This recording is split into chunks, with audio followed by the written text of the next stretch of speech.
And on a cloudy Saturday afternoon, welcome to Bethea'S Byte Reloaded. I'm Ernest Bethea, the last Outlaw. So good to see everybody. And I've got a lot to cover. When I say I have a lot to cover, I'm starting with a whopping 4 missing persons cases. And at least 2 of them you already know about. So I'm gonna try to cut through the pleasantries as much as I can. Again, it's so good to have you here. Thank you for joining me. Thank you for all the support. I appreciate it to no end. Let's get down to it. First off on our missing persons blotter. This is Brianna Maitland. Brianna Maitland has been missing since May 19th of 2004 out of Montgomery, Vermont. At the time of her disappearance, she stood about 5 feet 4 inches tall, weighed around 105 pounds. She has a scar on her forehead near her left eyebrow. Her left nostril of her nose is pierced, and at the time of her disappearance, she usually wore a nose stud in it. Brianna Maitland, age 17 at the time, was last seen during the late evening hours of March 19, 2004, as she was completing her shift at a restaurant in Montgomery, Vermont, a small town near the Canadian border. She left the restaurant in a green 1985 Oldsmobile 88, which was later located back into the side of an abandoned barn about a mile away from the restaurant. The FBI is offering a reward of up to $40,000, leading to the recovery of Brianna Maitland. So, to everybody in that area, in the Albany, Vermont field office area, you are asked if you have any information on Brianna's disappearance. Please, whatever you do not hesitate. You're asked to call 911. You are asked to call the Vermont State Police tip line. That number is 1-884-84-VTIPS. That's 844-848-8477. Or you can get in contact with your FBI's get in contact with your local FBI office, or you can submit your tip anonymously. As always, the address is tips.fbi.gov. tips.fbi.gov. Now, let me get myself set here for the next missing person on our docket. Like I said, I've got a number that that I'm covering. A few of them you already know about.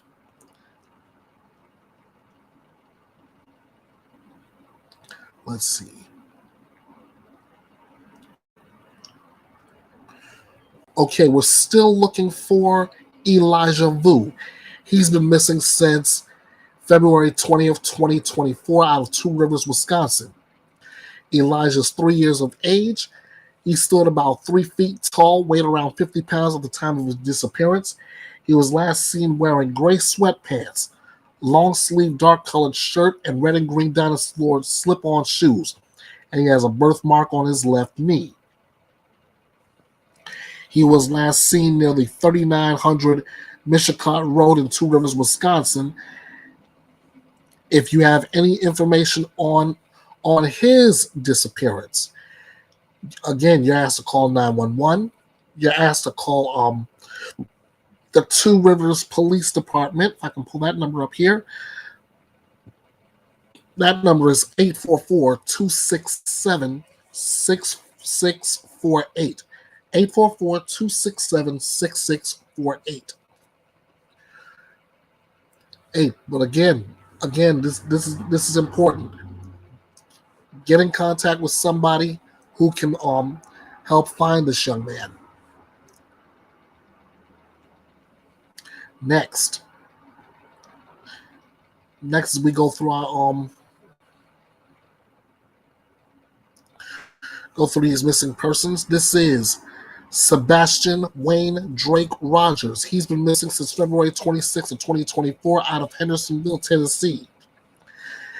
He is 15 years of age, and at the time of his disappearance, Sebastian stood about 5 feet 5 inches tall, weighed around 120 pounds, with brown hair, brown eyes. Last seen wearing a black sweatshirt, black sweatpants, and eyeglasses. He has a medical condition that may impair his ability to return safely without assistance. Again, if you have any information regarding the disappearance of Sebastian Wayne Drake Rogers, again, you're asked to call 911. You're asked to call the Sumner County Emergency Communications Center. That number is 615-451-3838. 615-451-3838. What you are not asked to do, once again, is hesitate on this. Every bit of information can bring you a step closer to bringing Sebastian home safe and sound, as is with Elijah, as is with Brianna, and as is with the final one on our list. And this was also an Amber Alert too. This is 15-year-old Kaylee Cope. She's been missing since March 22nd, 2024, out of Grover City, Ohio. She stood, at the time of her disappearance, she stood about 5 feet tall, weighed around 100 pounds, with brown hair and brown eyes. She was last seen wearing a pink crop top and gray sweatpants. This is an updated photo of Kaylee. You're asked to be on the lookout for an abducted child. On March 22nd at 11:30 p.m., suspect Jeffrey Jimenez, age 17, took Kaylee from Independence Way in Grove City at 23:30 hours. That's 11:30. In a possibly stolen Honda sedan. That information, that's a silver Honda sedan and with black tinted windows. No license plate number given. Suspect is possibly armed and dangerous and is wanted out of Pickaway County for robbery. Cautions for previous robbery and has felony warrants for previous kidnapping victim. He was last seen on social media with a gun, making statements that he has a bullet for the victim. The vehicle is a silver Honda 4-door sedan with black tinted windows. The suspect was last seen in the vehicle 2 days ago. This is our suspect, Jeremy Jimenez, 17 years of age. He stands 5 feet tall, weighs around 5'4", weighs around 90 pounds. If you see him or Kaylee, please do not hesitate, whatever you do. You're asked to get in contact with the Grove City Police Department. That's what I was trying to pull up here. Grove City Police Department at 877-262-3764. Again, 877-262-3764. You're also asked if you have any information that you can't get to 911 or any or the like. You can also get in contact with the National Center for Missing and Exploited Children at 1-800-THE-LOST, 1-800-843-5678. Or like I said, call 911. But whatever you do, please, whatever you do, if you see something, say something. Let's bring Brianna, Elijah, Sebastian, and Kaylee home safe and sound. All right? All right. We got Starlight in the house. How you doing, Starlight? You think those cases are tough? I agree, but wait till you see what I'm recapping this week. Ooh, boy. I've got a lineup and a half for you. Let me begin with this.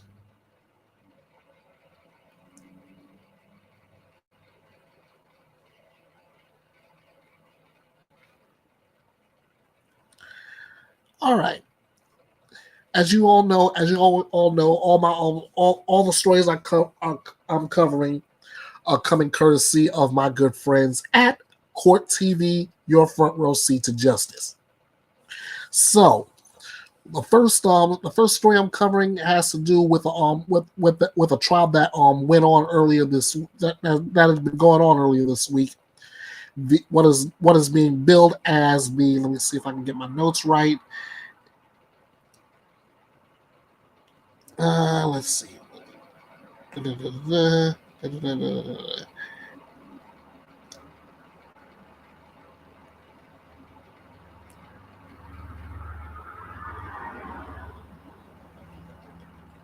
There it is. It was being billed as the jealous ex-trooper murder trial. State of Idaho versus Daniel Howard.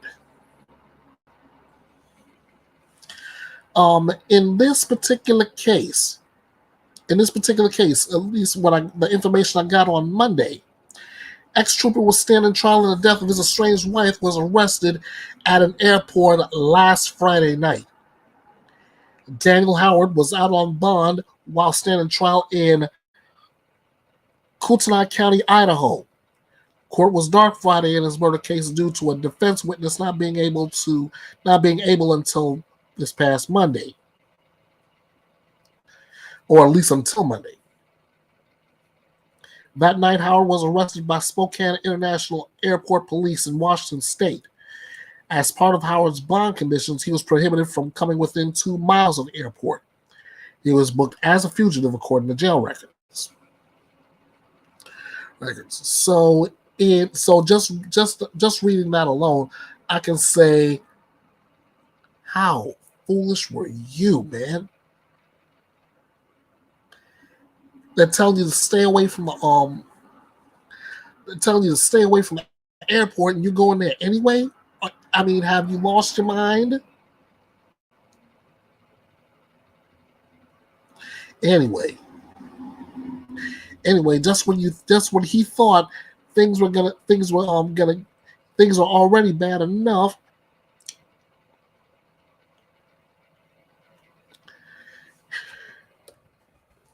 the verdict in his case came in, and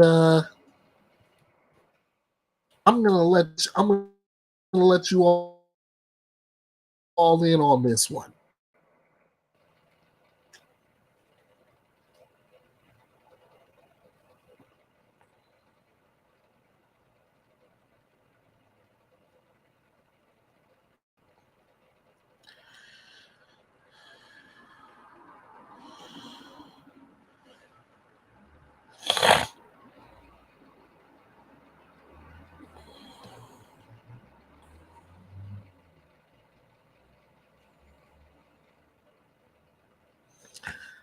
Hold please, while I get this video set up.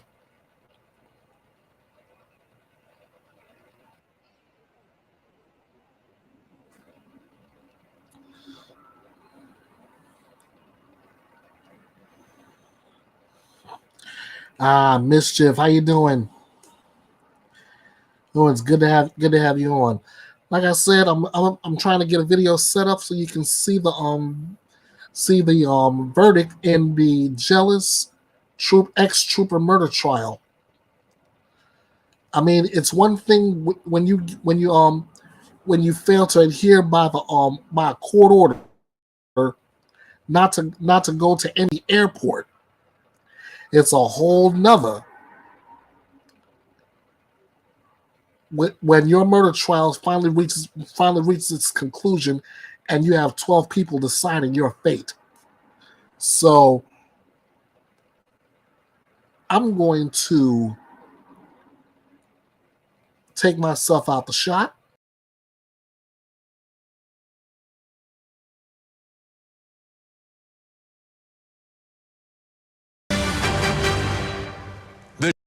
jury in Idaho has reached a verdict in the jealous ex-trooper murder trial in Idaho. The jury deliberated for 8 hours, 19 minutes. There you see the judge, Daniel Howard, accused of killing his wife, Kendi, back in 2021, but he claimed it was suicide.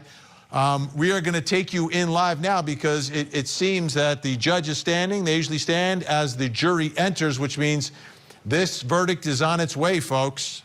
Let's listen in.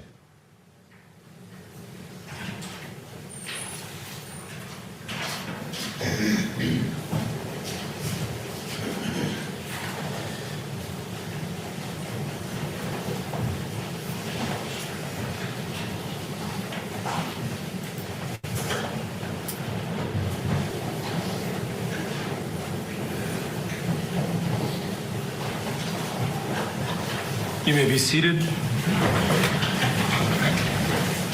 Members of the jury, I'll ask you to speak through your foreperson. Who is that? All right. Have you in fact reached the verdict? Yes, we have. All right. If you would hand the verdict form to my bailiff, please.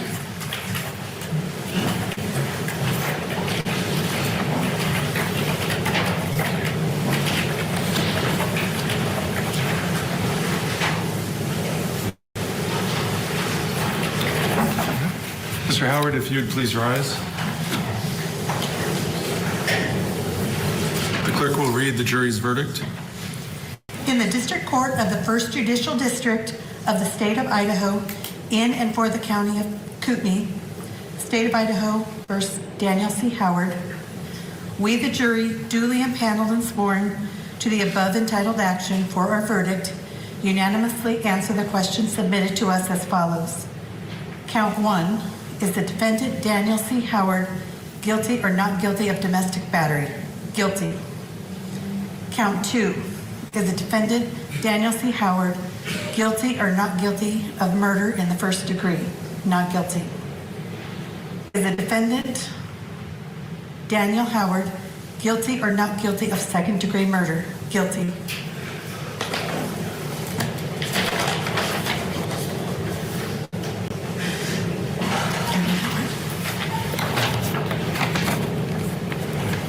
And I'll note it's signed by the presiding officer. Members of the jury, is this in fact your verdict, so say you all? Yes. Do either of the attorneys wish to have the jury polled? No.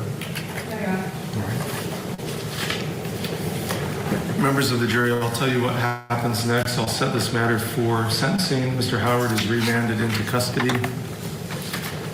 Counsel, I'm proposing a sentencing date of May 23rd at 1:30 p.m. That's available. I will order a PSI or a pre-sentence investigation. Mr. Howard, I'll have you talk with your attorney about that. You have the right to participate or not participate in that. You continue to have the right to remain silent. Members of the jury, I'm going to read you a closing instruction. I'm giving you a lot of instructions during this case. You have now completed your duties as jurors in this case.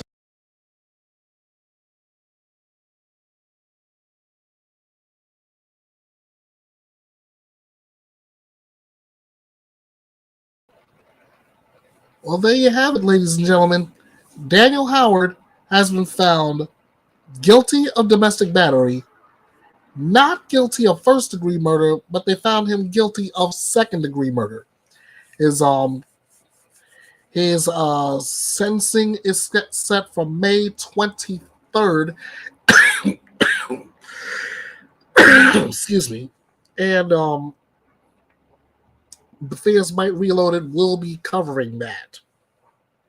So Daniel C. Howard, we'll see where what he ends up with as far as punishment goes.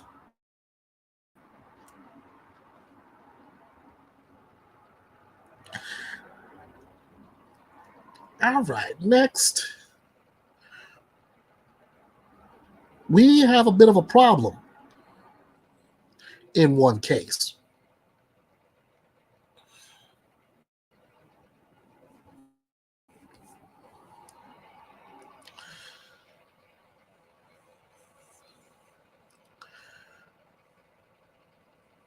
Remember the one guy I constantly call the baddest dad in the land? Yeah, that's him, Chad Dorman. Well, we have, like I said, we have a problem. The problem being, let's see, back to the Daniel Howard case. You hope they could send some to the max they can. For second degree murder, I don't. I think that would be that I think that's going a little bit too far with that. That first degree I could see, but second, that's going a little over the top. Anyway, back to Mr. Dorman here, the baddest dad in the land. He successfully got his murder confession tossed. Don't take my word for it.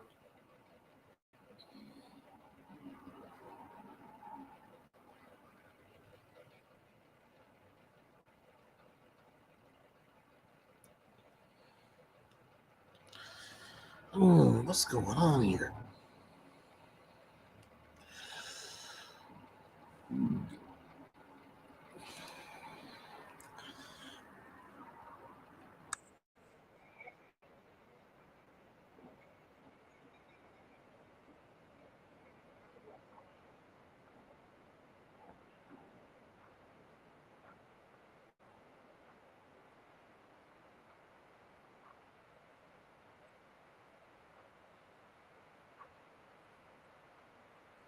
Hold on a second, guys. Let me try to get this set where you can actually see and hear it for yourself.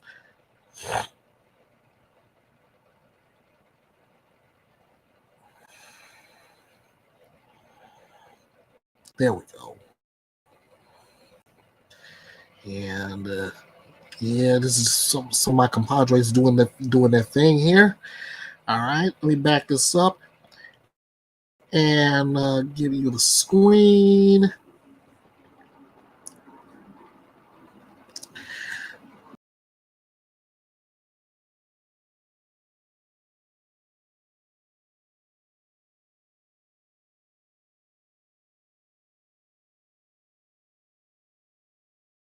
Welcome back to Court TV Live. I'm Julie Grant. We have some brand new developments in the case of an Ohio father accused of murdering his 3 young sons.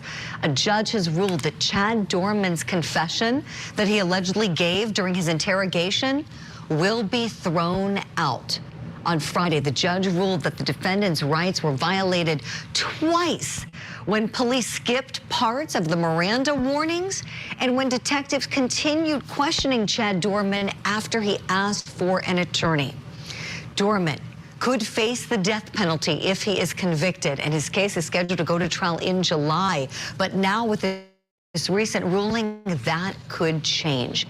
This is big, big news and could really be key to this case. Let me bring in our guests. I have with me retired Deputy Inspector with the NYPD, Corey Pegues, and Attorney Tommy Pope, retired.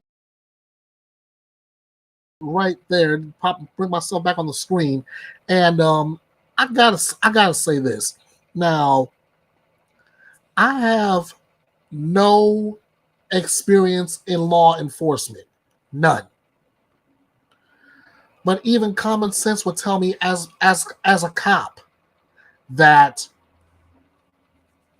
with any suspect, I don't care how small or great the crime is, one, when you put that suspect under arrest, the following words always have to be said.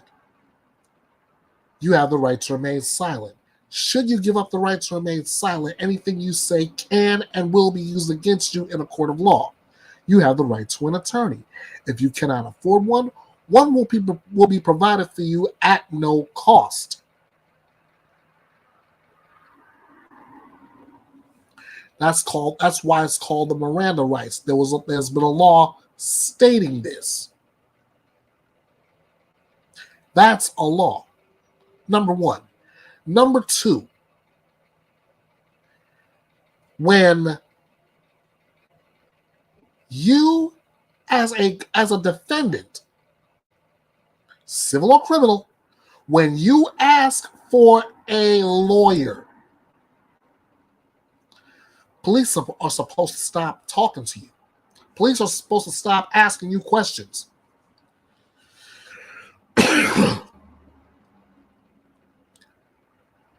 If they keep on, they keep on, and they keep on, whatever confession you made is likely to get tossed, which is what we're seeing here. So now let me go back to, what's good, NorCal Jim? How you doing, man? Let me take you back to Julie and her panel of experts on this development. Chad Dorman's confession being thrown out. SLED agent and former prosecuting attorney in South Carolina. Oh my, we had a guy who stayed put after his 3 sons were shot to death, and police said he confessed. He told us all about what he did, and now the jury is not going to hear any of it. And the reason, the judge has found the police really messed this up. I want to get your reactions on that as two people who have served, and we thank you for your service, respectively, in law enforcement. How they bungled this, and now one of the best pieces of evidence against this guy, poop, has gone out of the trial. Corey. Sad, despicable, horrifying. Yep. This guy allegedly murdered those 3 babies, one of them running out the house from the first shooting. Right.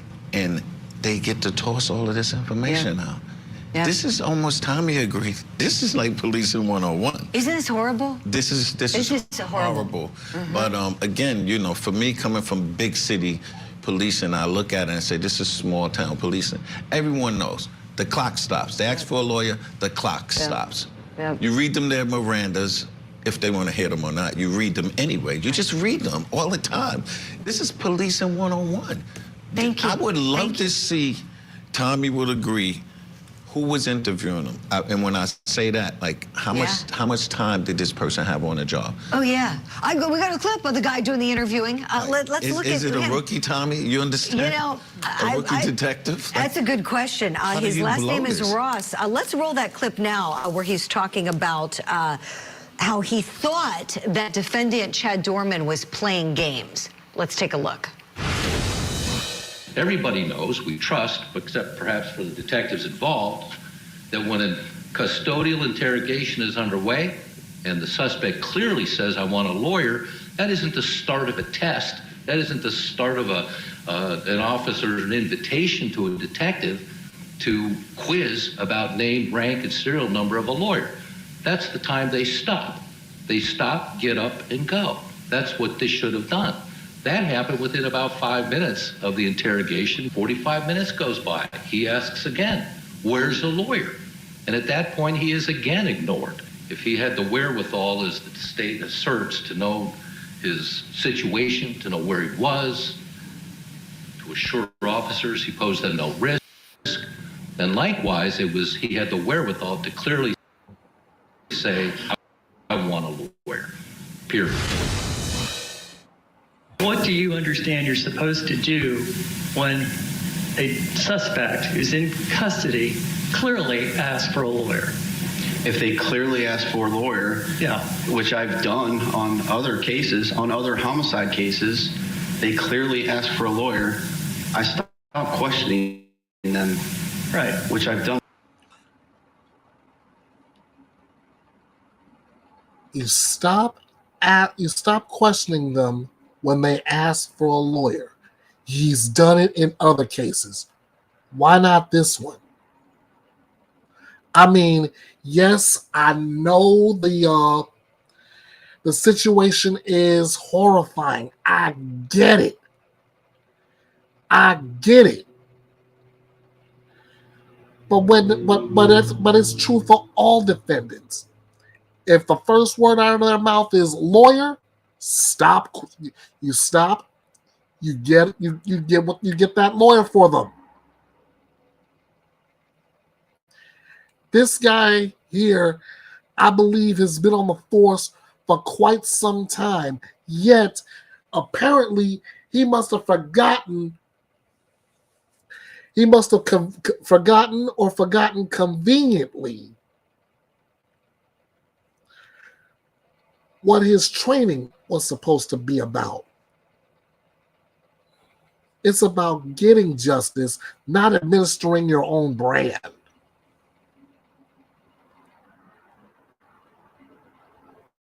Before. In this case, he did not clearly say he wanted a lawyer.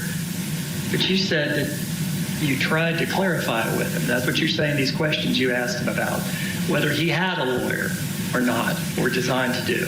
I did try to explore that and clarify his comments, but he continued playing games with me.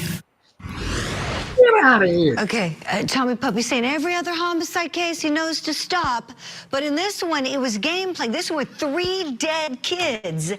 He thought, let's not be cautious, let's push, as this guy is unsure of what he wants. Your reaction, please, Tommy. I think you pointed out the issue. I think, and again, I don't, as Corey said, I don't know this guy's experience. It sounded like he has previous experience. I think the emotion of the horror of this case, of the nature of the deaths of those children, overtook this officer's emotions. In other words, instead of just, you have to be cool under fire. No matter the nature of the case, I've had it in death penalty cases. You can't threaten somebody with the death penalty. And I've had officers that are so angry about the circumstances of the murder that they'll, allude to the death penalty and getting it off your chest and all the police tactics, but ultimately they take it too far. My guess is here, this was a horror like that officer had never seen. I can tell you, child deaths are worse than anything we deal with in law enforcement. And I think probably what happened is they tried to gild the lily, because I'm not sure ultimately this is going to change the verdict. You and I have talked before about death penalty cases. You need a solid penalty before you can a solid guilt before you can get to the penalty. I don't think it's going to change it because of the nature of the facts and circumstances. I think he let his emotions overtake him. Yeah, this is really messed up. I mean, it also makes me wonder if it will have any effect on what the jury finds if the defendant goes for some kind of a mental health related defense. Tommy, I keep thinking with this confession taken out, what kind of statements was he making? Was he in his right mind when he sat down and talked to police? And it's just like that. It's just, like I said, poof, the case just changed in an instant with the judge's ruling. I want to go back to that horrific day where we know that there were a couple 911 calls that were placed. I've got one of them now. Let's take a listen. Can you tell how many people have been shot? I think 2 children. Okay. All right. What was I've seen? There's a girl running down the street saying that her stepfather is killing everyone in her family. And what did the female say to you? And she says that her stepfather is killing everybody in her house. I did. I'm on the phone with them right now. Did she say how or what was happening? I asked her to get in the car with me, and she said she couldn't leave her family. Okay, and thank goodness, we still have this evidence, right? The child who survived, the stepdaughter who witnessed this. Corey, your thoughts, please. That's heart-wrenching. Just imagine that. She says, my stepfather was killing everybody in the house. She offered to for her to get in a car, and the girl was like, I can't leave my family. That's heart-wrenching. That's going to really move the jury. Let me get back to what Tommy said, though. Spot on. Police officers got to keep their emotions out of the interrogation. Just do your job. Yeah, and I'm sure it is so hard. I could never do the job that you both have done. Never could. Have the utmost respect for everyone, all of the men and women who serve in law enforcement. I say all the time, it's the toughest job in the world.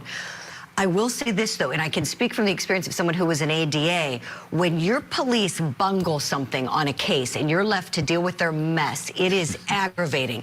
And when you think about, right, like when you mess up the Miranda warnings, like something that, like kids in grade school know the Miranda warnings, don't they, Corey? This is really bad. And even listen to what the detective said, Tommy. I wasn't clear on what he was saying. That right there. Even if you're not clear, stop.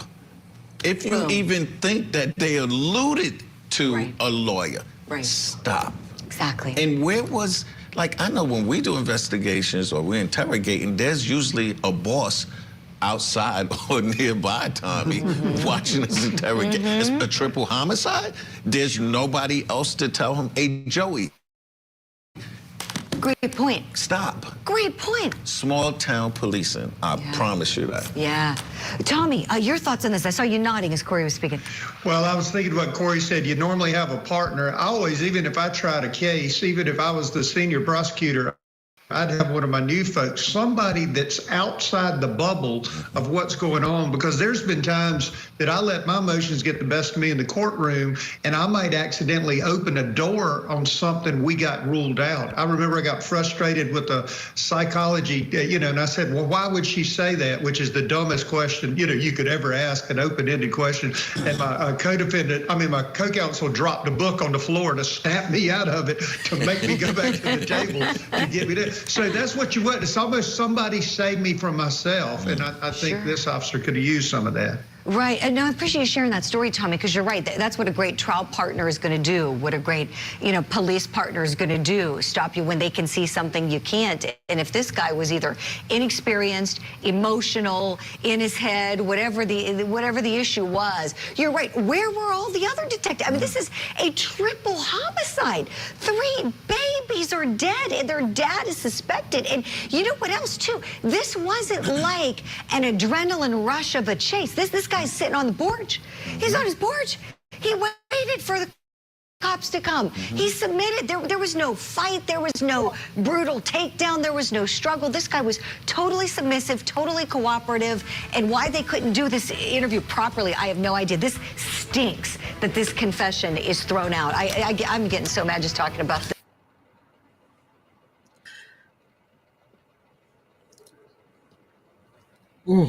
Hey, let me hit the chat real quick. Let's see. Blondie's in the house. How you doing, Blondie? I don't have any mods yet, but I would love to get a few. Let's see. Yeah, Blondie, make sure you get the thumbs up on the way in, and I'll appreciate it.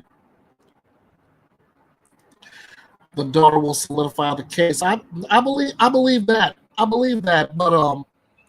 but still, it goes back to common doggone sense when you're dealing with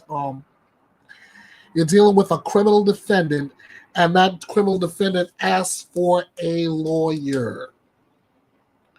It goes back to being to a criminal defendant just being arrested. If you're a cop, you arrest that criminal defendant, the first thing you do is read them the Miranda rights, whether they want to hear them or not. Then when you go to interrogate that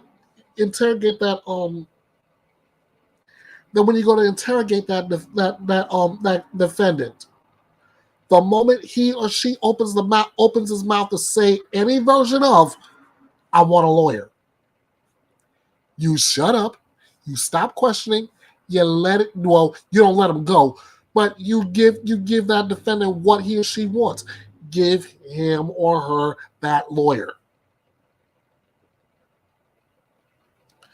As long as you keep going, something like this is going to happen. So now we wait to see exactly what comes next in Chad Dorman's case. And when I get the latest update, you can bet Bethea'S Byte Reloaded will have it for you. Man, just when you think you had him, one goof up,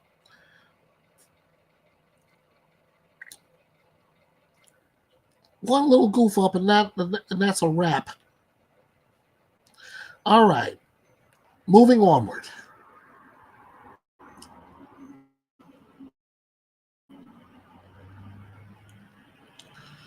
Oh, please. I'm gonna refresh this page in the hopes that I can play this here on the Court TV website.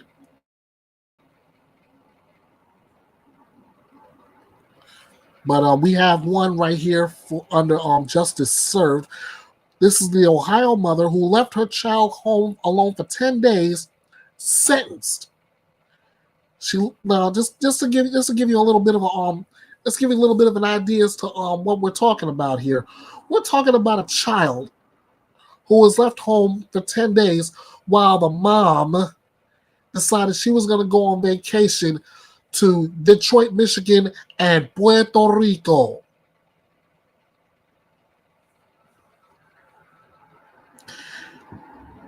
"10 days.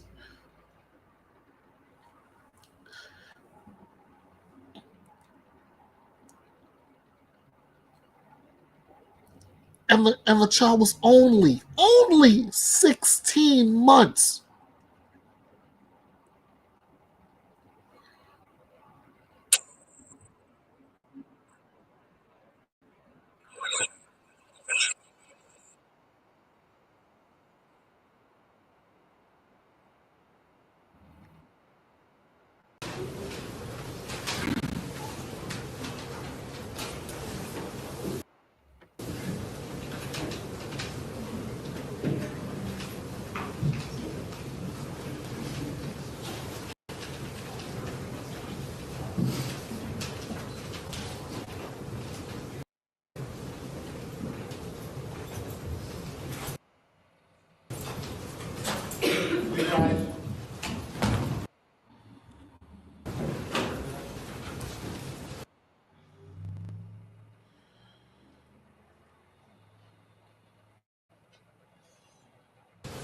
Court of Common Pleas is now open pursuant to adjournment. The Honorable Judge Brendan J. Sheen. Thank you. You may be seated.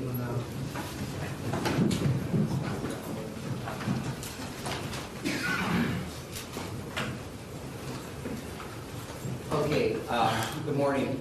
We're here today on the state of Ohio versus Crystal Candelario. That's you, Ms. Candelario.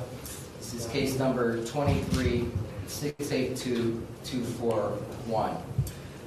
Representing you, Ms. Candelaria, is Mr. Derek Smith and Mr. P.J. Mulligan. Representing the state of Ohio is Ms. Anna Ferelia and Ms. Jordan Mason. Before we start, we've had numerous pre-trials on this matter, and we have an interpreter here that's been involved in all of the proceedings, and Robert is here. Robert, do you want to stand up? Robert, you've been involved with the court.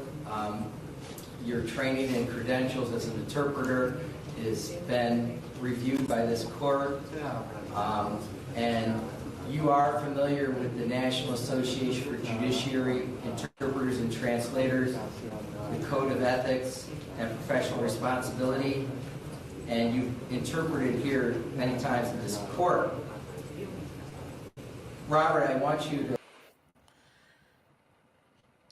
I'm gonna go straight to the sentencing because there's so much to go through, and not all that much time to go through it all. There's a lot of impact statements. There's a lot of evidence that's being introduced. She was never put on trial because she had already pled guilty to murder. So, like I said, I'm gonna go ahead and again, taking myself out the shot, I'm gonna go right directly to the judge's ruling.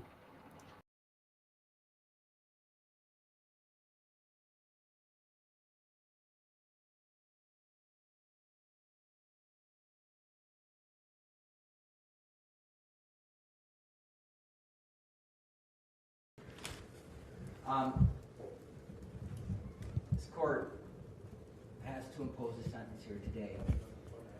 And the first thing a judge has to do is look at the purposes and principles of sentencing.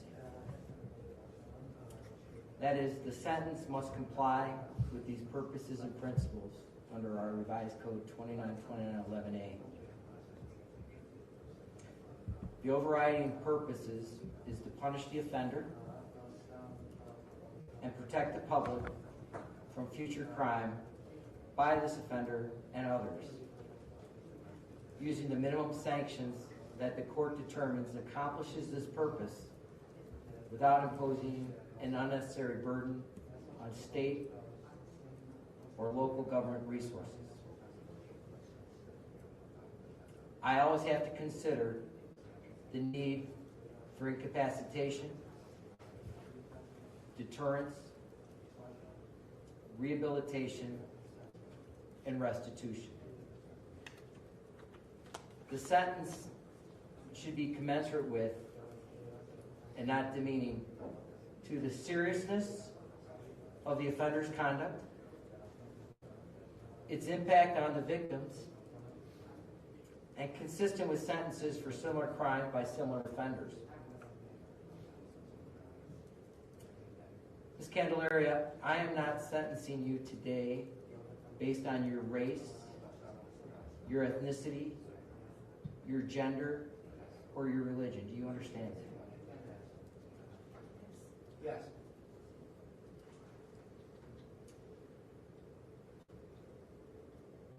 I sat here, listened, and I'm looking in the back of this courtroom, and I think of Dr. Mooney's statements to me, Sergeant Detective Teresa Gomez, and Detective Powell, and these three experienced, very talented, hardworking individuals all called this one of the most horrific cases they've ever seen. I look in the back of this courtroom and I see law enforcement, I see individuals who have worked on this case, who are here because it's also affected them and how horrific this crime is. It stunned people across this world because it defies one of the basic human responsibilities. The bond between a mother and a child is one of the most purest and most sacred bonds between human beings. It's a relationship built on love, trust, and unwavering protection. Yet, in a shocking and betrayal of this fundamental trust, you committed the ultimate act of betrayal,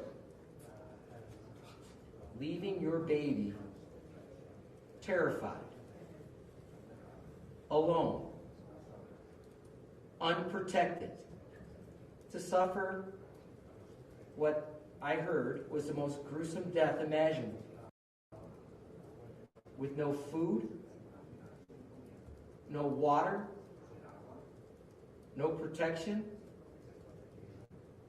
and lying in her own feces.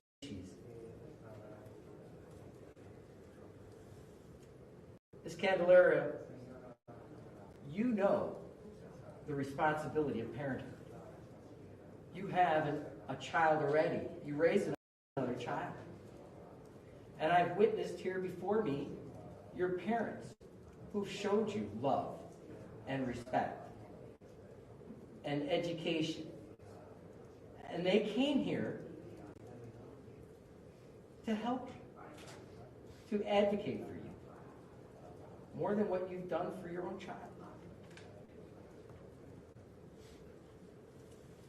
The evidence that I've witnessed here before this court shows that this time you simply chose not to be here because you wanted to have fun. You decided you needed a vacation. And what followed was absolute depravity.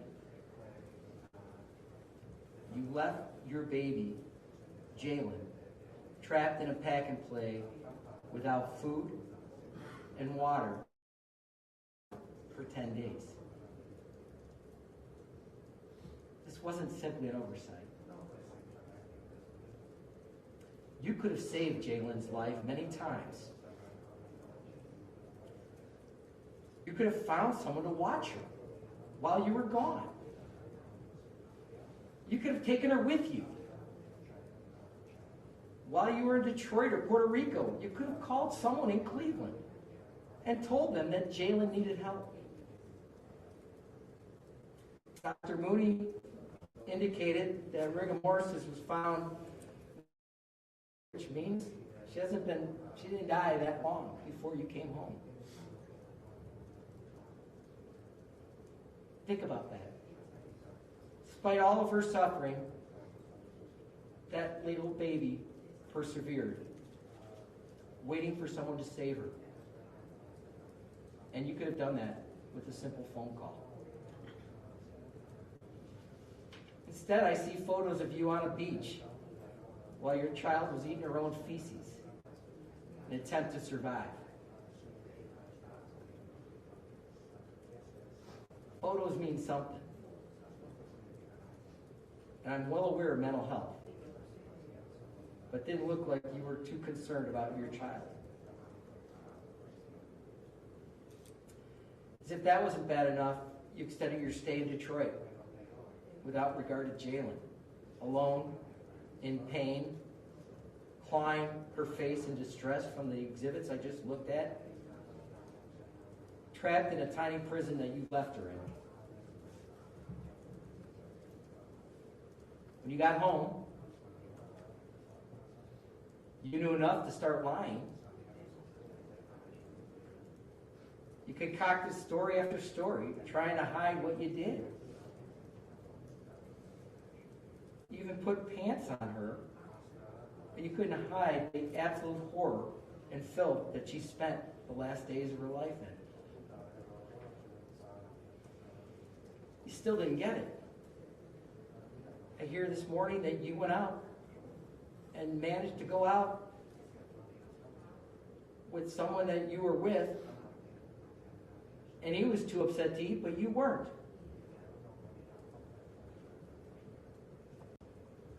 And then I hear that you're in jail and you're telling people, I can't wait to get home.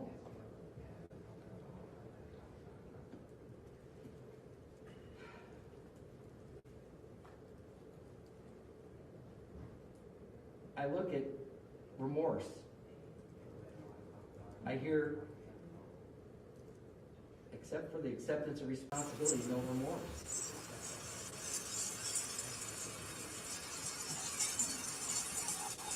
As a court, I have to remember Jalen, where you did not.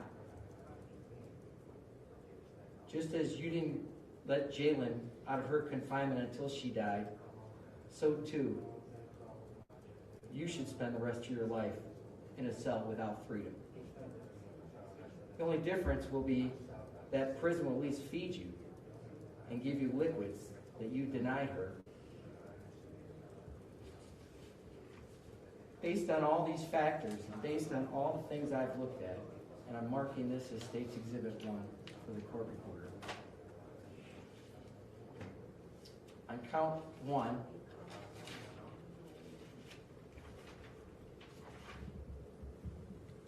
aggravated murder, I'm going to sentence you to life in prison without the possibility of parole.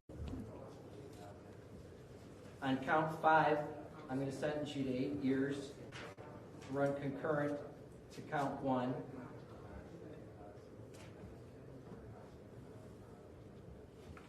I'm going to tell you, Crystal, this is probably one of the most difficult, horrific cases to listen to hear, and to see. And I can tell you that I appreciate the fact that the state of Ohio presented this matter in a professional way, and the defense has acted in a professional way. You have a right to appeal my sentence. Do you have the money or means to hire a lawyer at this time?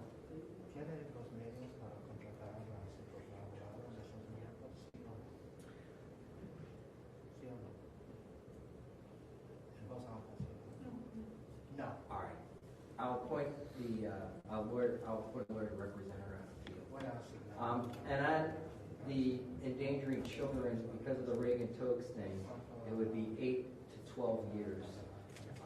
That would be concurrent with the aggravated murder, which is life without parole. Is there anything else, Mr. Smith, on behalf of the defense? Nothing further. Anything on behalf of the defense? No, Your Honor. Thank you. All right. Thank you. Court's adjourned. Right.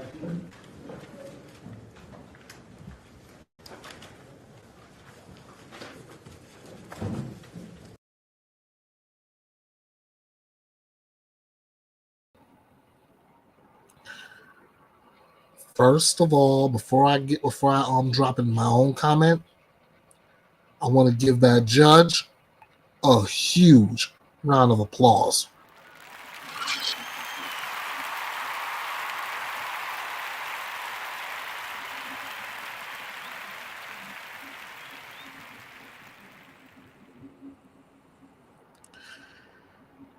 Now then, what mother, or what parent for that matter, in their right mind would leave a 16-month-old home alone in a pack-and-play to fend for itself while they're off on vacation for 10 days?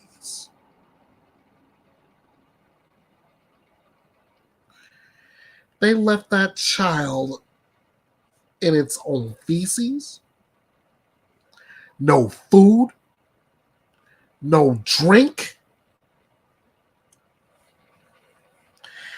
Alma Carrera and Starlight are joining me right in the comment and saying, yes, she is a despicable excuse for a mother. Yes, Alma, you're right. Starlight agrees, saying that no parent in their right mind would do that. But this one did. Crystal Candelario.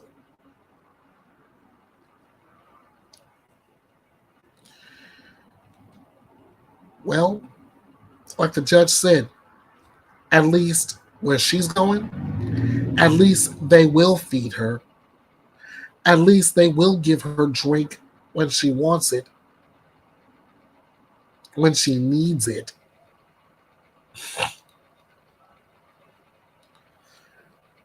But that's it, though. This is the kind of person that gives moms a bad name, gives parents an even worse name. So, Crystal Candelario, enjoy your stay. Me personally, I hope you rot.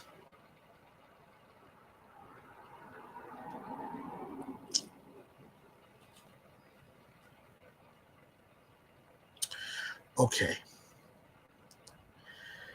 Next up on the docket.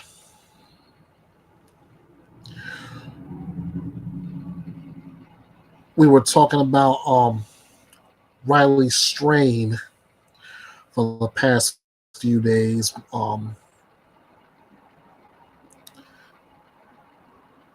We've been talking about Riley Strain over the past few days. This was the update, or at least the video that was shown prior to the latest update.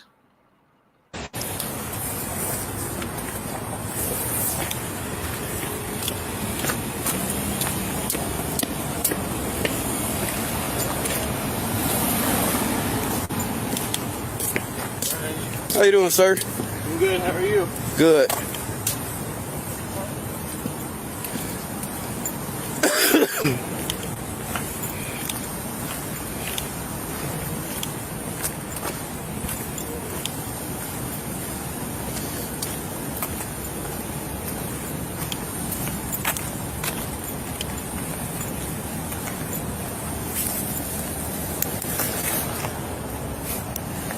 It's over here on Gay Street, near First Avenue North.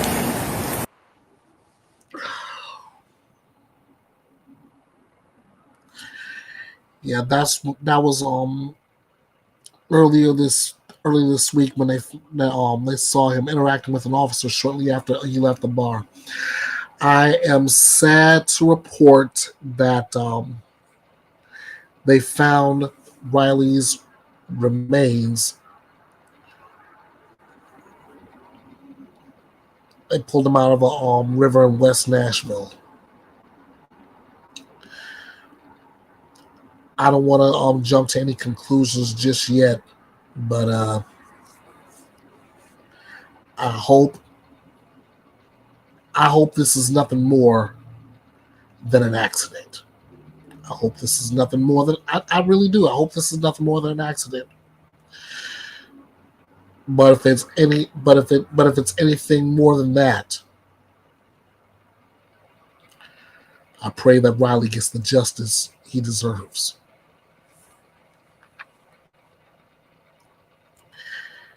Let me know what you think in the comments section. Let me know what you think in the community tab under the hashtag Riley Strain. In fact, let me go back and do this, because I know everybody's got comments on all these cases so far. So in the Jealous ex-trooper murder trial, you got comments on that. Hashtag Daniel Howard. Chad Dorman's confession being thrown out, rights being violated. Hashtag Chad Dorman.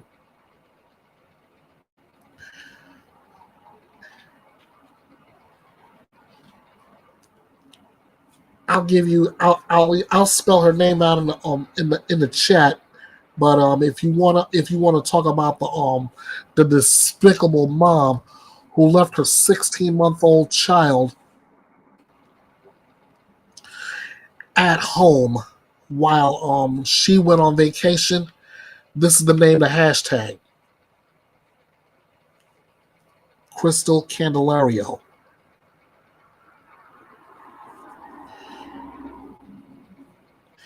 And if you want to talk about Riley Strain, right? That's an easy hashtag right there. Riley Strain. Right? I'm doing all this because I want to hear from you guys. Let me know what's on your mind with these cases. Moving onward now.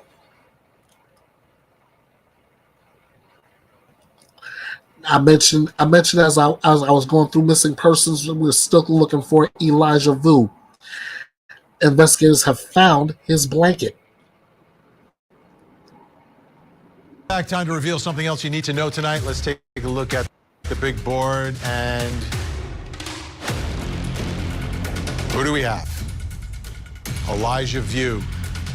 This little guy is missing, and authorities want to know if you've seen this car. Those are the parents of Elijah Vu, who's missing. They're in custody, but they really want you to see that car. If we put that car back up, it'd be fantastic. This is in Two Rivers, Wisconsin. Keep a lookout. If you saw this car between February 19th, between the hours of 2 and 9 p.m., please contact authorities immediately. It's important information. The parents aren't the owners of the car. They're not looking for the car now. They're looking for video of that car on February 19th. Two Rivers, Wisconsin, and the adjacent counties. Please, it may very well help us find little Elijah Vu, who is missing, but his parents are in custody. We'll be back.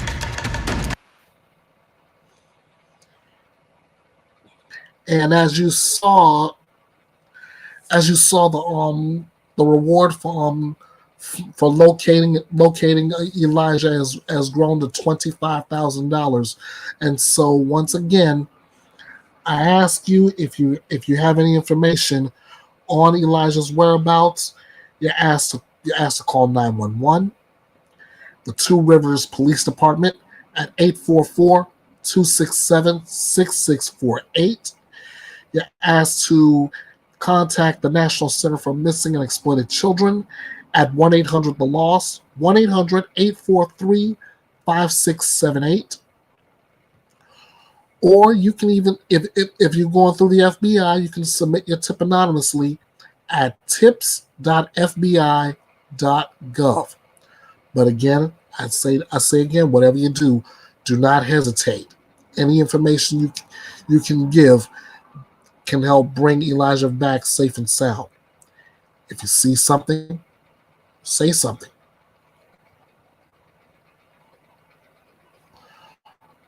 Onward we go.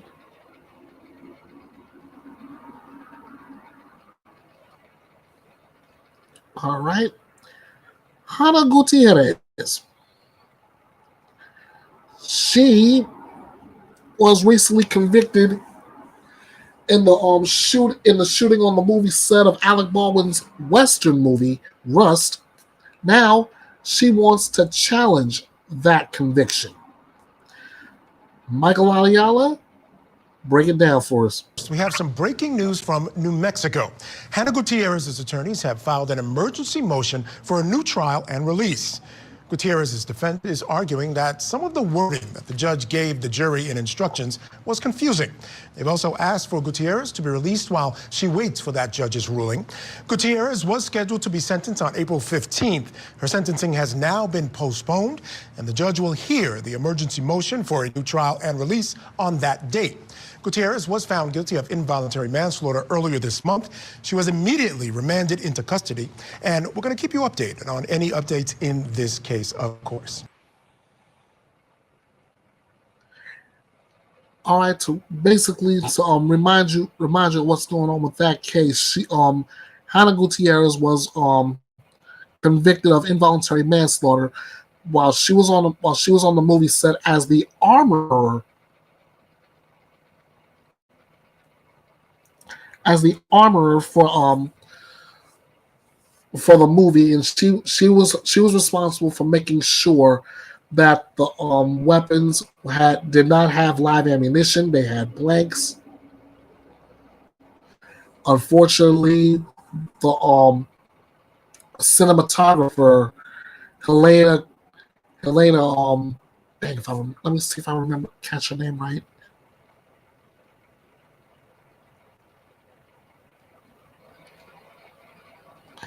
Involuntary manslaughter. Helena Hutchins, that's the name. She was shot and killed with live ammo. Now, Gutierrez is challenging this conviction. She is going to have a motion hearing set on the 15th, the day she was supposed to have been sentenced, and Alec Baldwin's trial is coming up later as well. So we have to keep an eye on that one.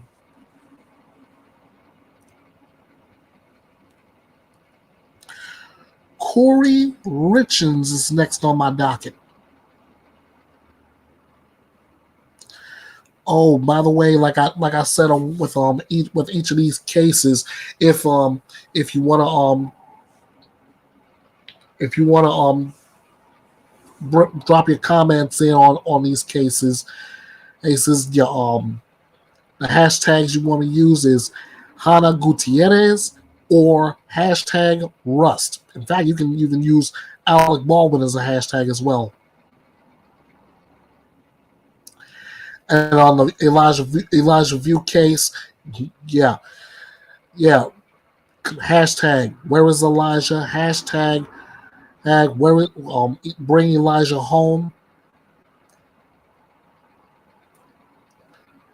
Hashtag see something, say something.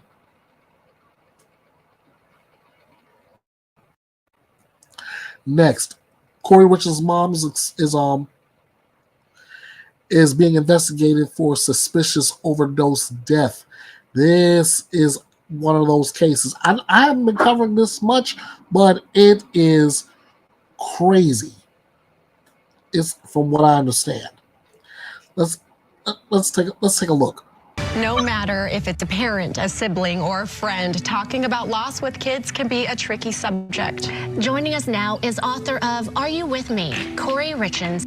A year after her husband Eric died, Corey Richens began a book tour promoting her children's book, which counseled children how to deal with grief. In an interview with ABC4, she explained what inspired her to write the book, Are You With Me? My husband passed away unexpectedly last year. My kids and I kind of wrote this book on the different emotions and grieving processes that we've experienced last year. 2 months after this television appearance, Richens would be charged in connection to the death of her husband. Back in March of 2022, Corey called authorities to report her husband, Eric, was dead. A medical examiner would discover 5 times the lethal dosage of fentanyl in his system. According to Richens' statement to police, she made her husband a Moscow Mule in celebration of Corey closing on a house for her business. She then slept with one of her children, and when she came back to her and Eric's bedroom, she said he was cold to the touch. An unnamed acquaintance claims to have sold Corey fentanyl.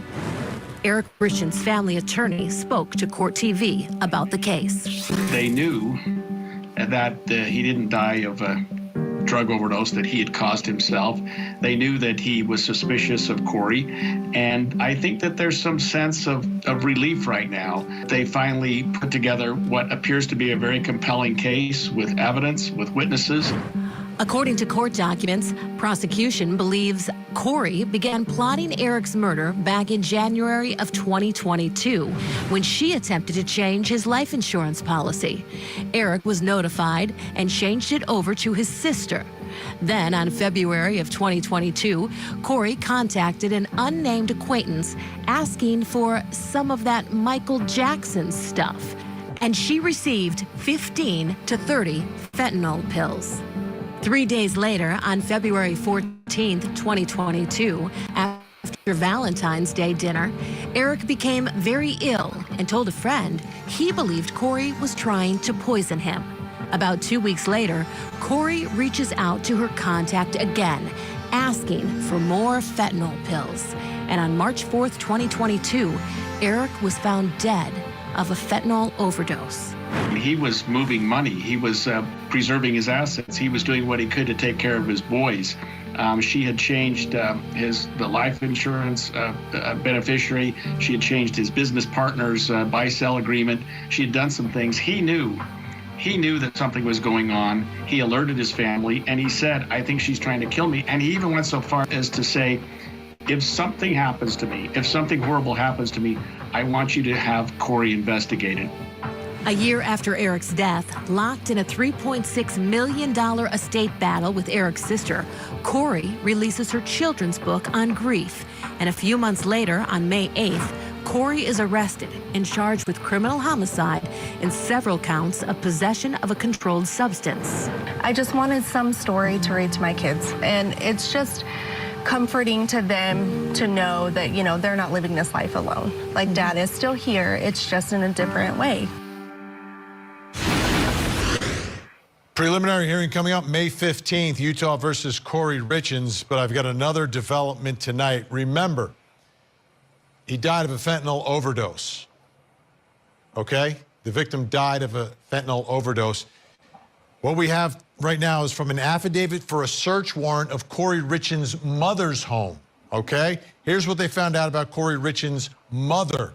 In investigating Corey Richens' associates, it was discovered that in 2006, Richens' mother, Lisa Darden, was living with an adult female with whom she was having a romantic relationship. In April of that year, her romantic partner died unexpectedly.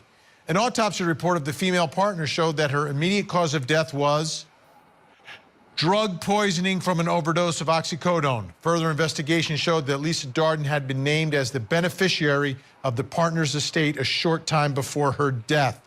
So her mom's partner dies and she inherits the estate. In reviewing forensic downloads of Corey Richens' phone, it's clear she's very close with her mother, communicates with her almost daily, both for personal and business dealings. Based on Lisa Darden's proximity to her partner's suspicious overdose death and her relationship with Corey, it is possible she was involved in planning and orchestrating Eric's death.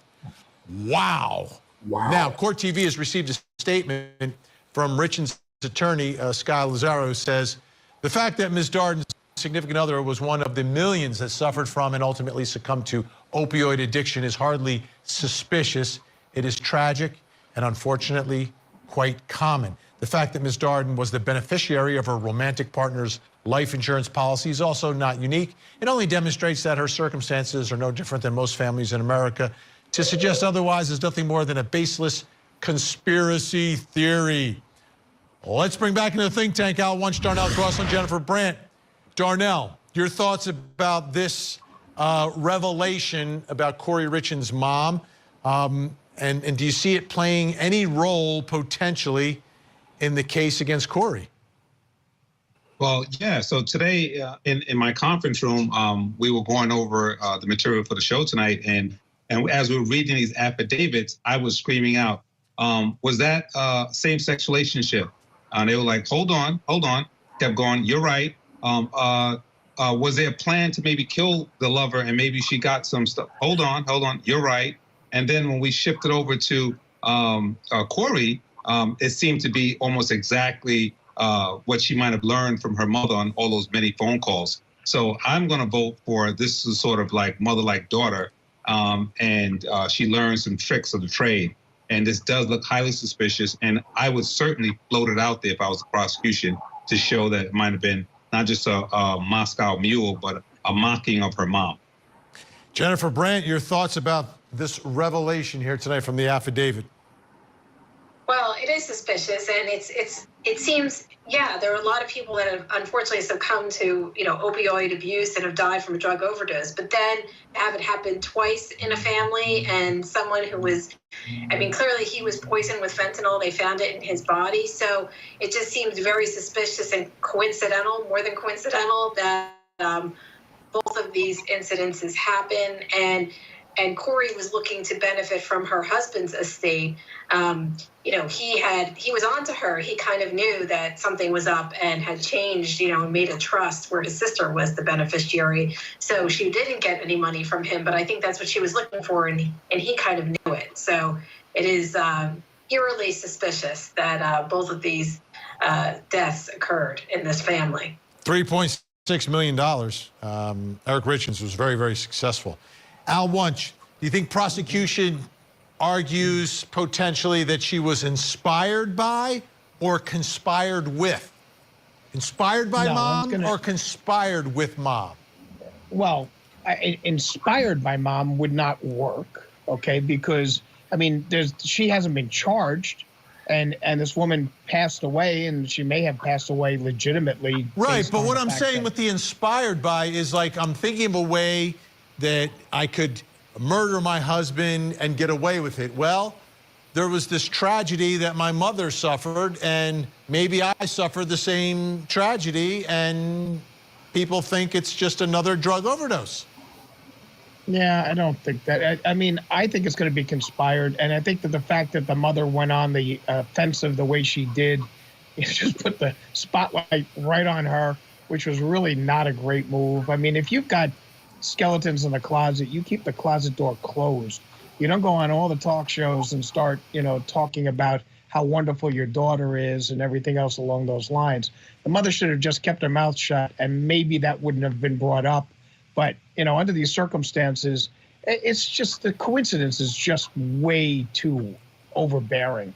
And everything sits down, and it stinks from the head down. So, I think that there's going to be a large problem for Corey. I hope she sold a lot of books, because she's going to need a lot of money to pay for those lawyers. Yeah, I don't think she sold a ton of them, because it's just 2 months after this book came out is when she got arrested for the murder. So anyhow, I did try to get it, Ben. I did try to get a copy, and it was taken off. It was taken off the market. That's the problem. By Amazon.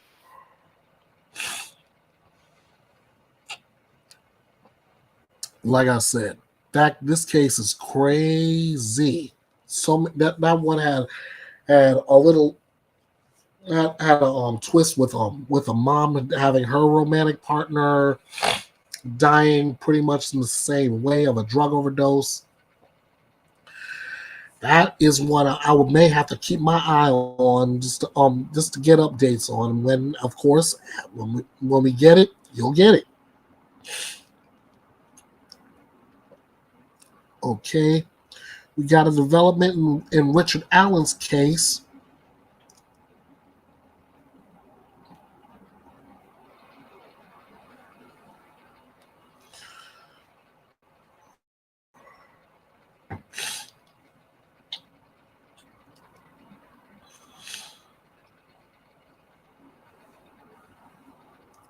Okay, I won't go through the whole thing plus the video, but the judge did approve 2 additional murder counts on Monday against an Indiana man charged with the killings of 2 teenage girls, but rejected a prosecutor's bid to add kidnapping charges.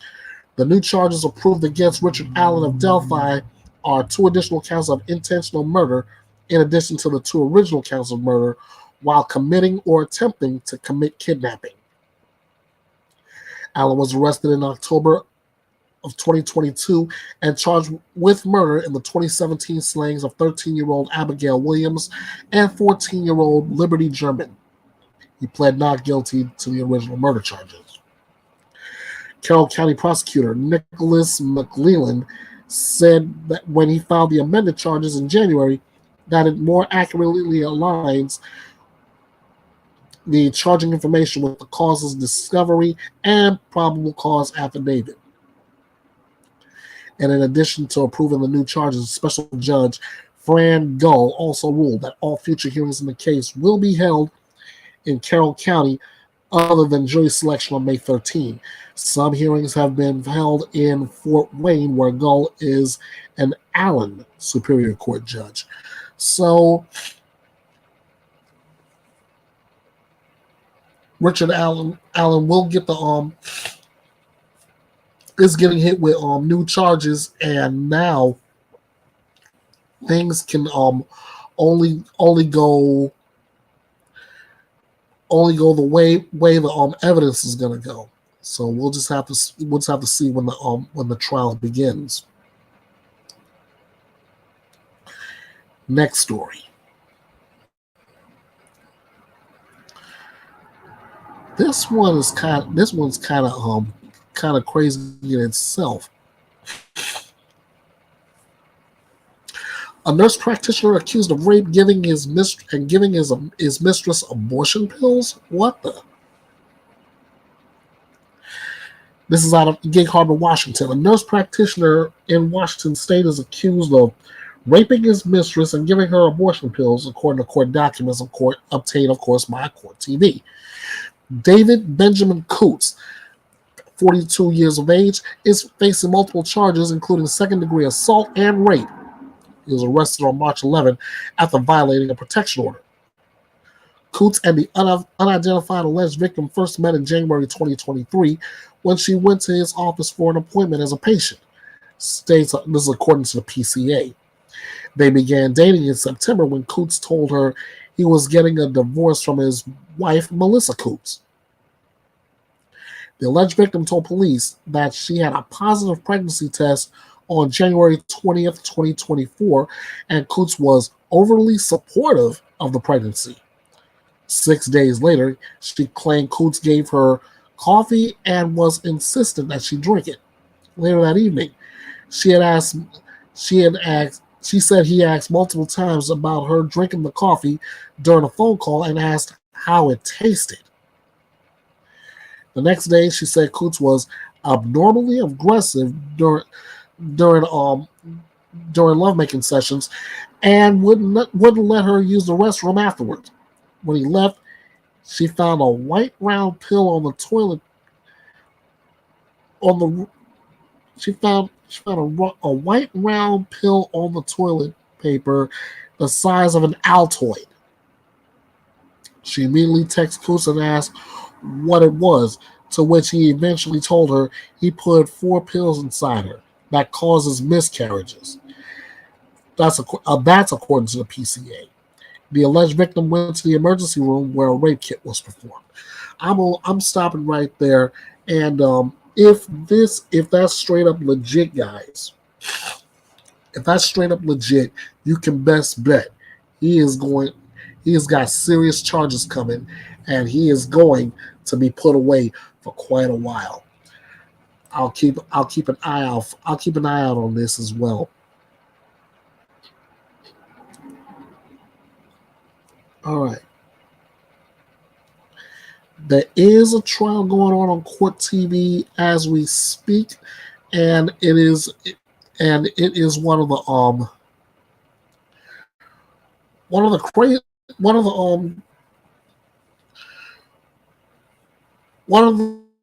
more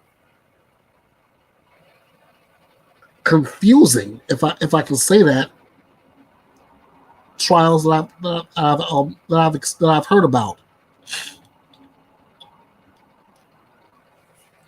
We have a man on trial for the second time, accused of brutally murdering 2 women, one of whom he worked for as part of a drug operation in New Hampshire. 41 Timothy Verrill is charged with murder in the deaths of Jenna Pellegrini and Christine Sullivan, who were killed in 2017. Verrill initially stood trial in October 2019, but a mistrial was declared midway through the state's case in chief after it was determined that there were a significant number of discovery violations.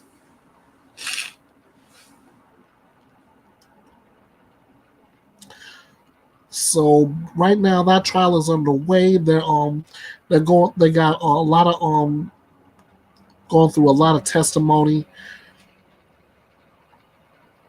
and I'll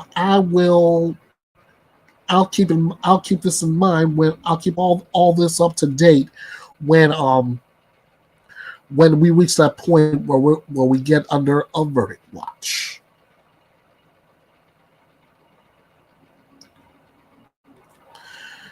Next up, another gruesome story. We got a man on trial for killing his girlfriend and then burning down the home with the dog inside.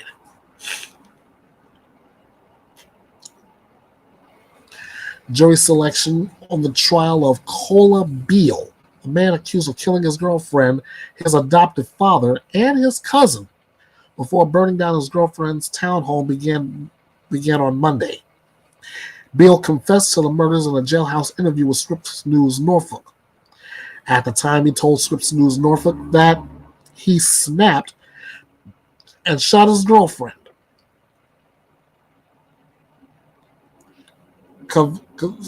Xavier Hill, age 31, in the head because her parents kept confronting him about his plans with their daughter. During day 1 of the trial, prosecutors brought up their first witness, Detective Chris Jakimak, with the Virginia Police Department. The detective interviewed Beale after he was arrested, and in a video shown to Beale during the interview with the detective, Beale admitted to shooting Hill and Clifton Baxter. He told detectives he felt neither Hill's family nor his own had his back. Beale said he tied Hill up in her room and was going to leave her like that until he brought her dog in, covered it in bleach, and had a lighter. He said, quote, "I pulled a dog in the room and I was going to set the dog on fire. And she told me, no, don't do nothing to the dog. You can take me, and do whatever you were going to do to the dog to me instead. So that's what I did." I'm stop reading there because like I said, that is just straight up and down gruesome.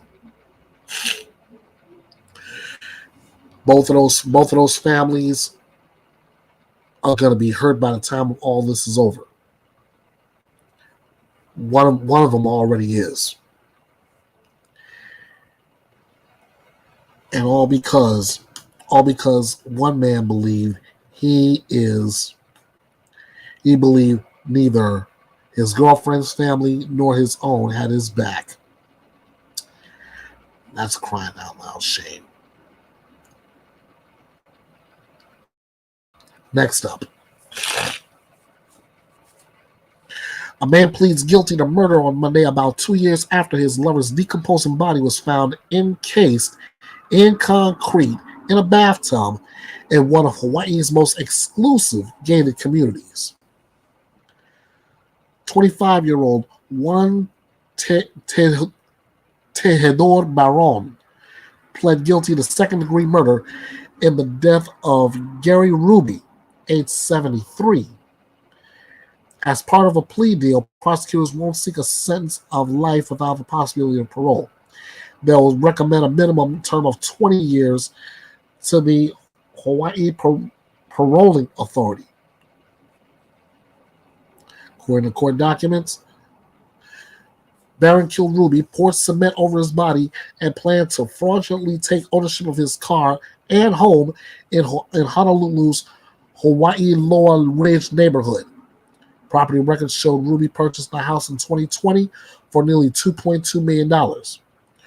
Ruby's decomposing body was excavated by authorities in March 2022 from a standalone soaking tub after his brother told police he hadn't heard from Ruby in weeks. Ruby's last email to his brother mentioned he had met a new love interest named Juan, who was significantly younger, police said. Police said Barone covered the cement with coffee grounds to mask the smell. In a lot of these cases, it's always been about money. Why? I never got it. I never got it in real life. I never got it watching a lot of old murder mysteries. I even used to watch Dominic Dunn's Power, Privilege, and Justice back when it was on HLN, and I still never got the whole idea of marrying or falling in love for and then murdering for money. Yes, that's another case I'm going to have to keep an eye on.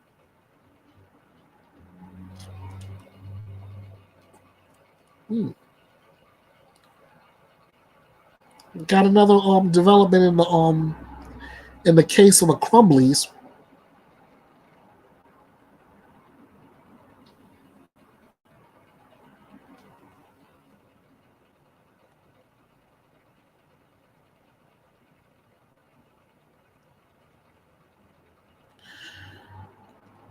Yeah, here's another case of here's another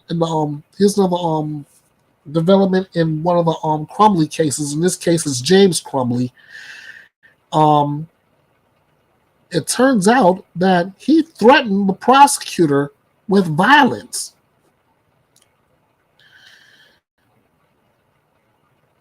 Yeah, that's a smart idea, Crumbley.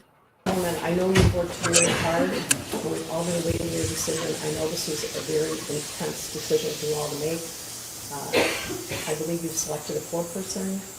Who's a foreperson? You're the foreperson. Could you read the verdict, please? Oh, the video I just started playing. The video I had just started playing, that was from a verdict. So I'm gonna stop there and go back to the article itself. Let me go back to Blondie here, who just well, you don't fall in love for money, in my opinion. You're already in love with the money and the chases.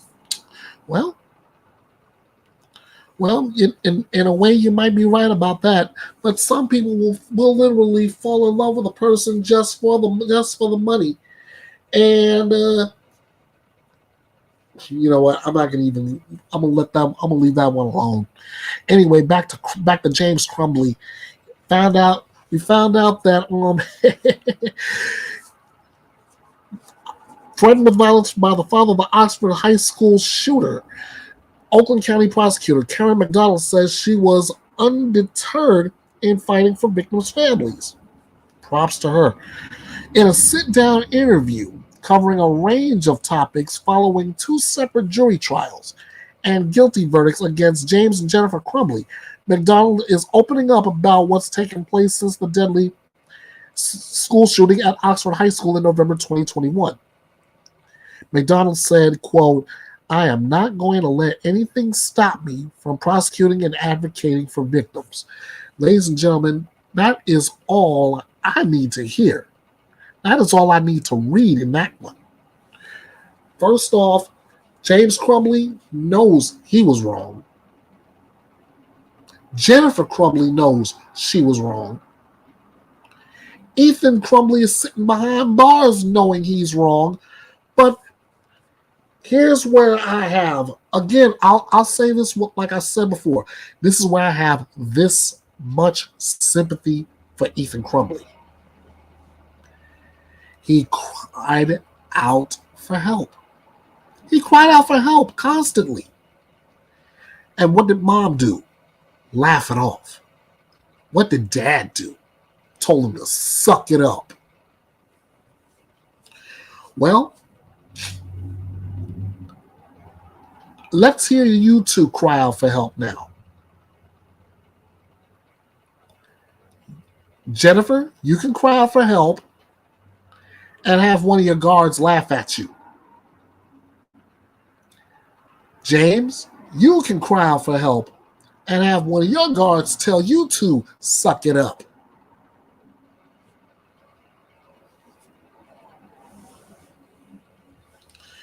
Meanwhile, Karen McDonald, keep doing what you're doing. Keep fighting and keep advocating for victims. I'm all the way out here in Oregon, but I'm supporting you all the way.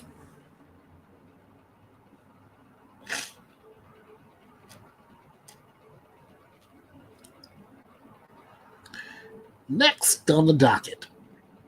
Told you I got a lot to cover.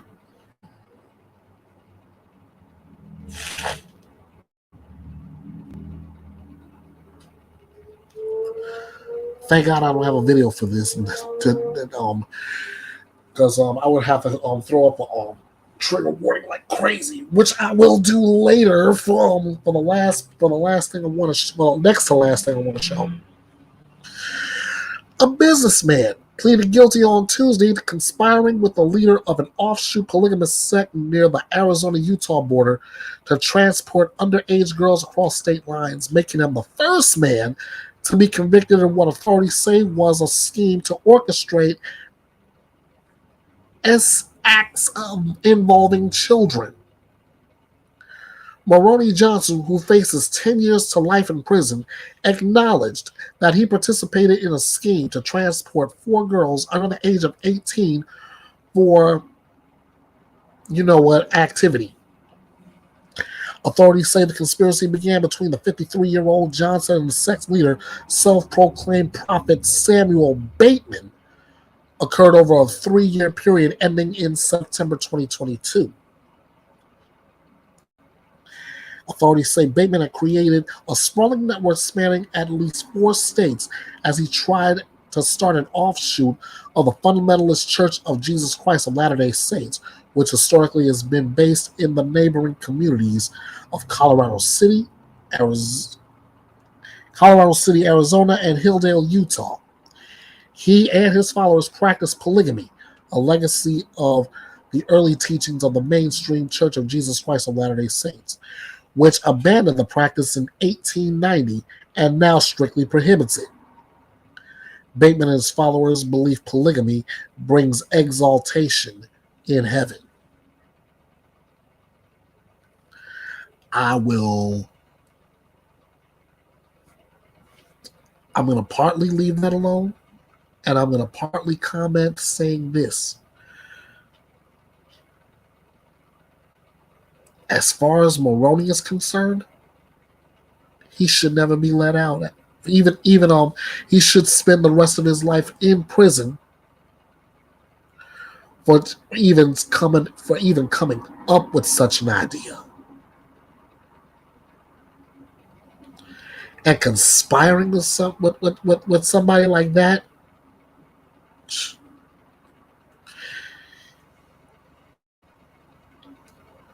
there's a special place for this guy, and it's not that good. Trust and believe me in that. Excuse me. we have another murder trial happening. This one's coming out of state of Massachusetts. This is a quick breakdown of what's going on here. Jury selection underway for a Massachusetts man accused of killing his ex-girlfriend. Blake Scanlon, who you see on the right side of your screen, is charged with murder and assault and battery with a dangerous weapon in the death of Alexis Avery. Alexis Avery was 20 when she was brutally stabbed to death inside her home in Westfield on January 13, 2019. Police were first called to the apartment after a male 911 caller, later identified as Scanlon, reported he was seriously injured. Officers who arrived on the scene found Avery dead, having been stabbed to death, who was at the scene when police arrived. He was found with what appeared to be a self-inflicted lacerations, according to the Hampton District Attorney said at that time. Scanlon allegedly said, I killed my girlfriend while he was on the phone with 911, according to court documents obtained by Court TV. Investigators said it wasn't clear when Avery was killed, but speculated it may have been hours before Scanlon called 911. Investigators said that Scanlon and Avery had lived together, shared a young child, and court documents said there had previously been a restraining order against Scanlon. In 2021, Scanlon was indicted by a Hampshire County grand jury on charges of solicitation to commit murder and solicitation to commit witness intimidation after allegedly trying to have a witness and prosecutor killed. A jailhouse informant alerted prosecutors to the alleged plan after he said Scanlon tried to recruit him. A Hampshire County official told Court TV those charges were dismissed ahead of his murder trial. And a previous version of this article said that Avery was the defendant's girlfriend at the time of her death.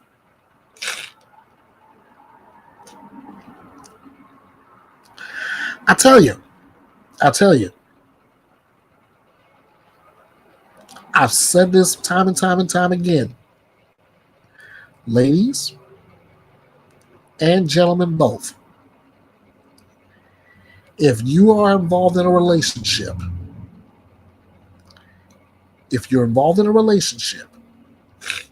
and that significant other gets to the point where he or she doesn't want you anymore, let them go. Let them go.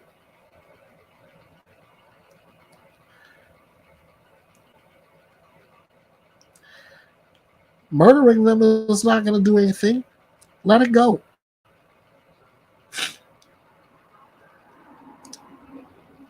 All right. Now, I am going to take you right to a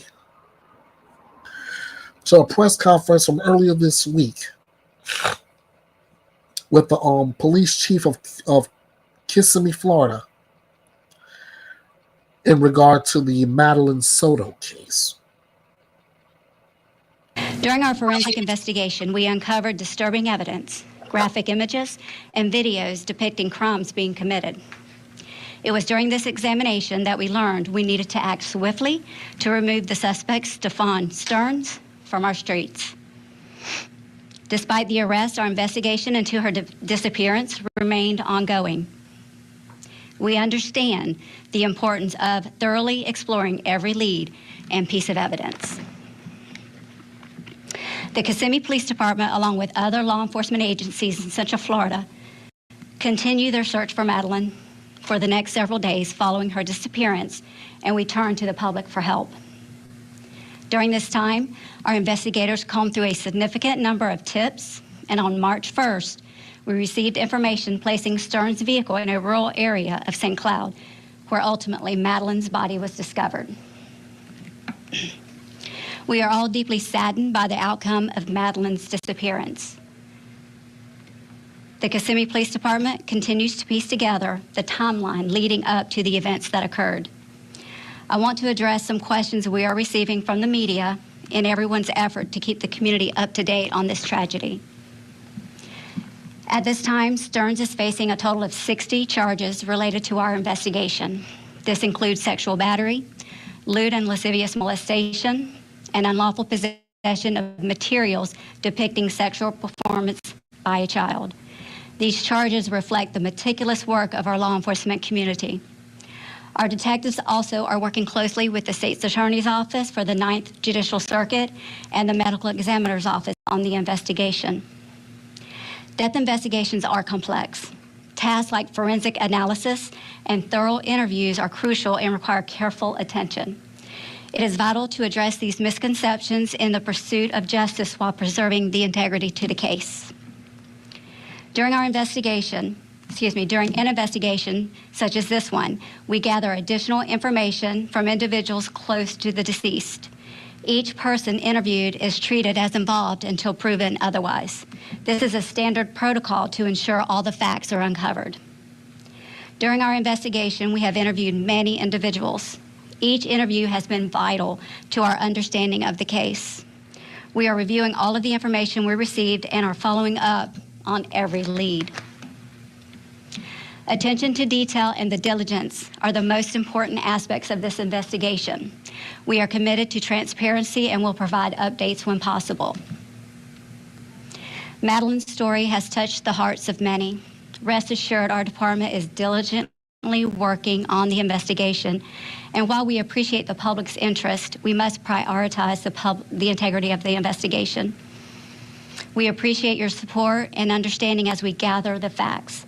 We intend to release additional information in the future, providing more details that we do not compromise the ongoing investigation.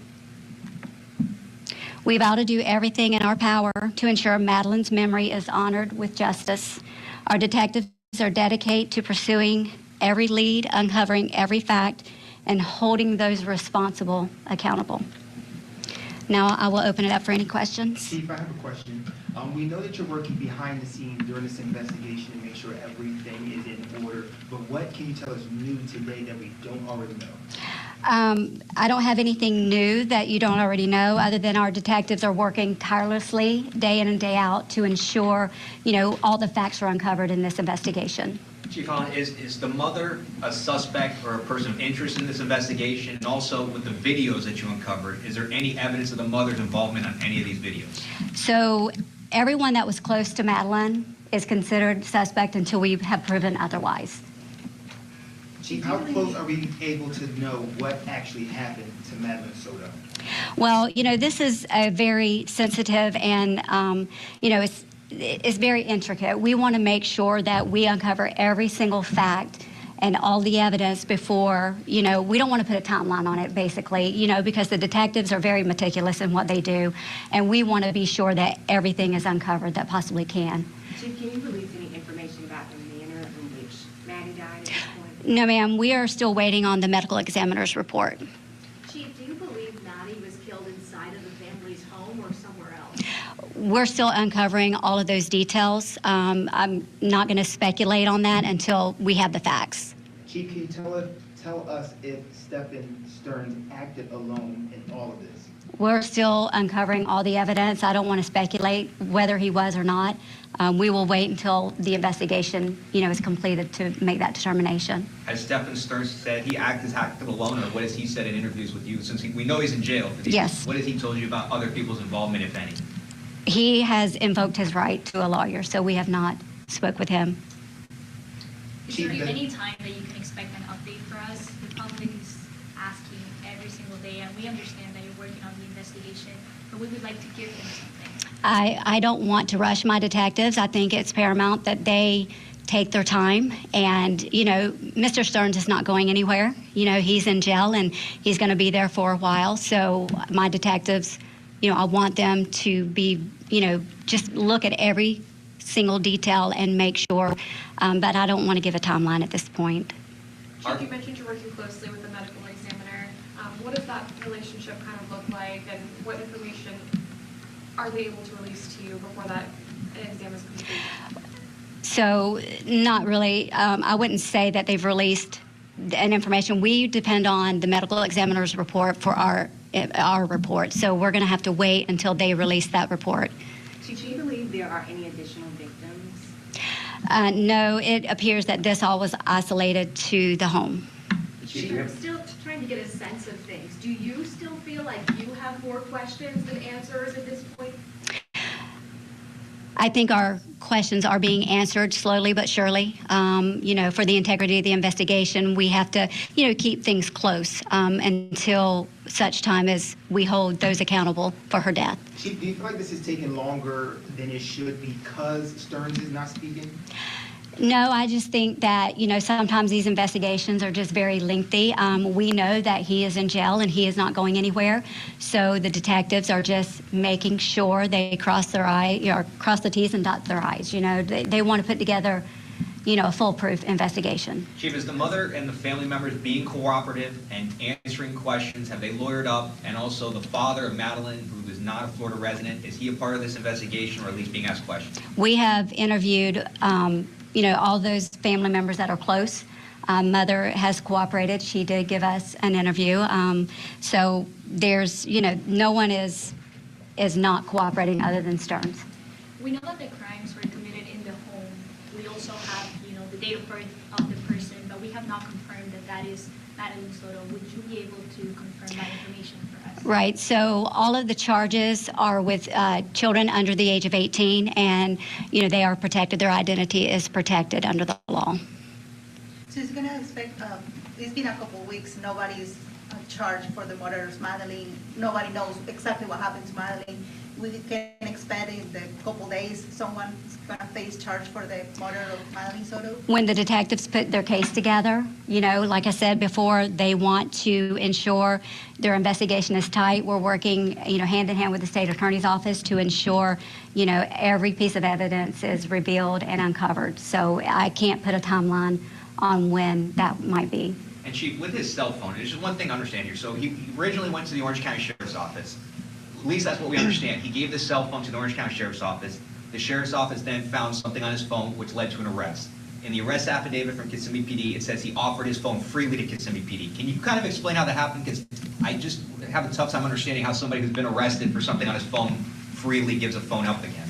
Well, I don't know the intricate details of. I do know that the Orange County Sheriff's Office and Kissimmee Police Department were working hand in hand, during, the actual disappearance investigation.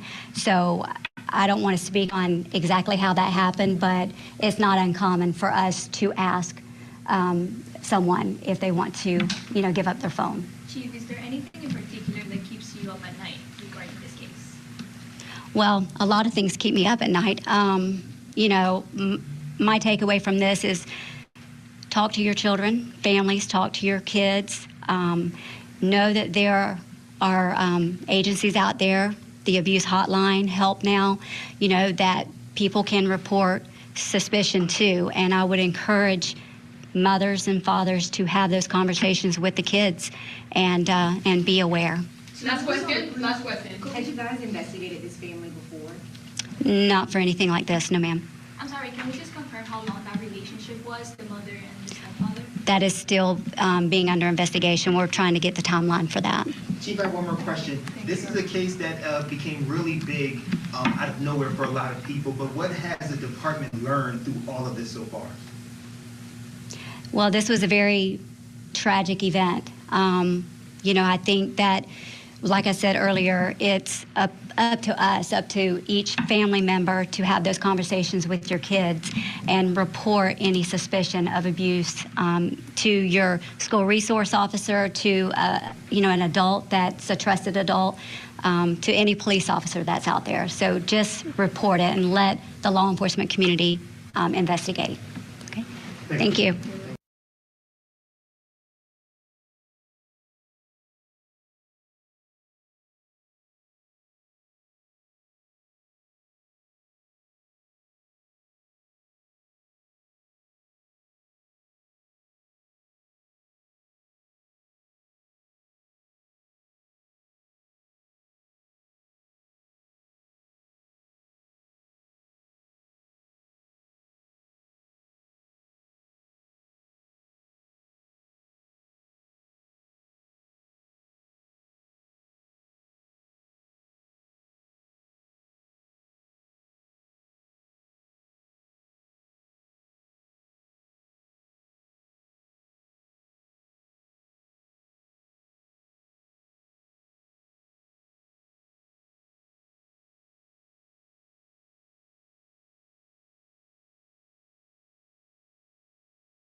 Mm-hmm.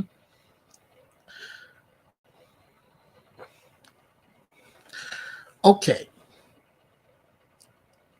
Now that I got that issue, hopefully that issue with Jennifer Heiney solved. I'm going to go ahead with the rest of this article. According to an arrest citation, Zachary Davis on the left and Jacqueline Keith on the right are both charged with promoting human trafficking after a relative contacted police regarding the alleged sale. The arrest citation states that after responding to the home and interviewing the parents, Davis admitted to saying he would sell the twins, but claims he was joking because he thought the relatives were going to try and take them regardless. Keith told officers that she felt that the relatives were trying to set them up. According to the arrest citation, Davis told police that the relative had been watching the newborns for around 3 weeks and would always talk him into letting them keep them rather than taking them home. Police obtained screenshots from the relative of conversations with Davis about the incident.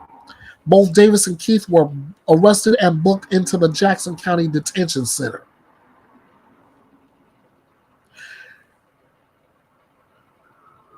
You want to sell your twins, your twin daughters, for $5,000? Come on, man. Who in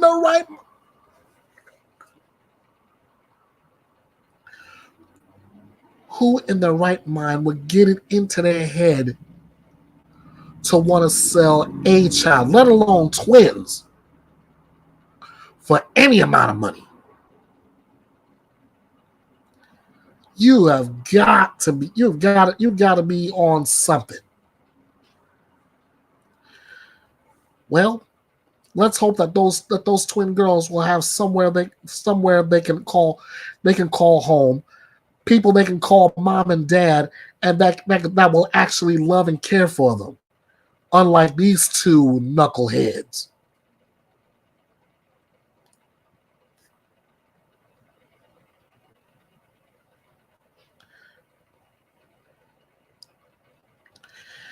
Next on the docket,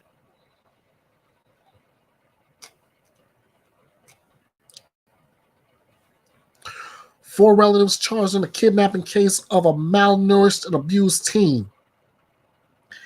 And yet I only have a picture of a threesome here.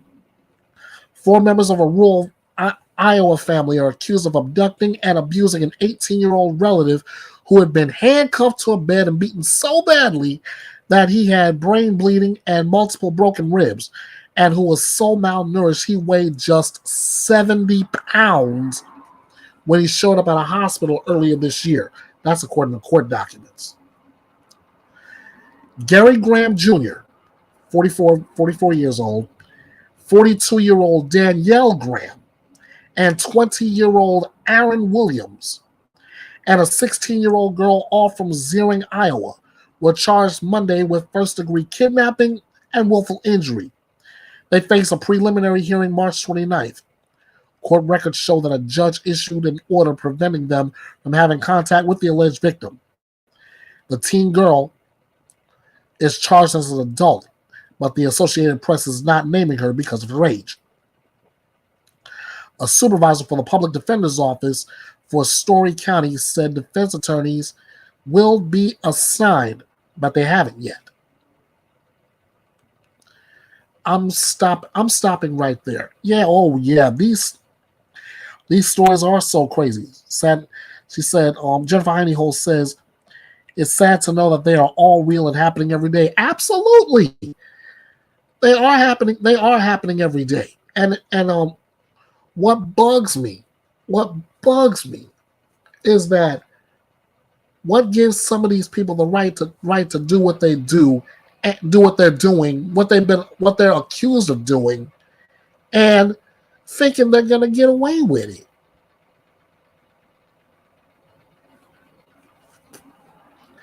Like these four in this case: kidnapping, battery. Yes, please. Please share it all. That way they can catch the replays and everything. All I know is justice for the victim in this case. I hope she gets the justice she deserves.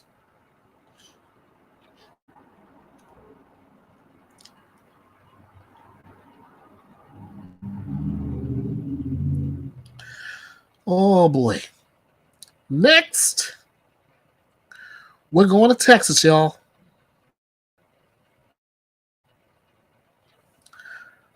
A former Texas teacher is accused of having sexual relations with multiple students. 24-year-old Jaden Renee Charles was arrested and charged with 2 counts of aggravated SA of a child and 2 counts of grooming. Her bond set at $400,000, according to jail records. Alice Chief of Police Eden Garcia told Scripps News Corpus Christi that Charles told arresting officers she was pregnant when she was taken into custody. Is she kidding? She has resigned from teaching with the Agua Dulce Independent School District as a middle school science teacher. Authorities said there may be 12 alleged victims in the case. Agua Dulce City Marshal Joe Martinez confirmed that the investigation into the teacher began when a student was caught with a vape on campus. The district brought several students and teachers to discuss the situation, and during that meeting they were told that Charles provided that student with the vape. Through their investigation, they learned Charles may have provided vapes with THC to several students. Martinez said officials interviewed 5 different male students, 4 of whom confirmed improper relationships, and that Charles was providing THC vapes and alcohol to some students. Garcia said they have obtained video of Charles with a student at an Alice hotel, but they cannot confirm what took place there. And police doesn't believe any SA activity took place on the school campus.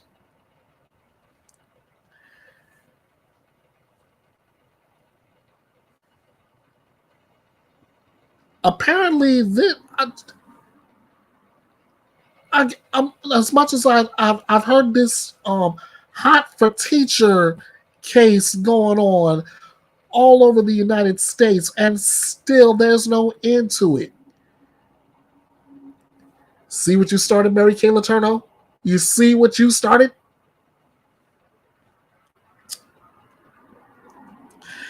Yeah. Next.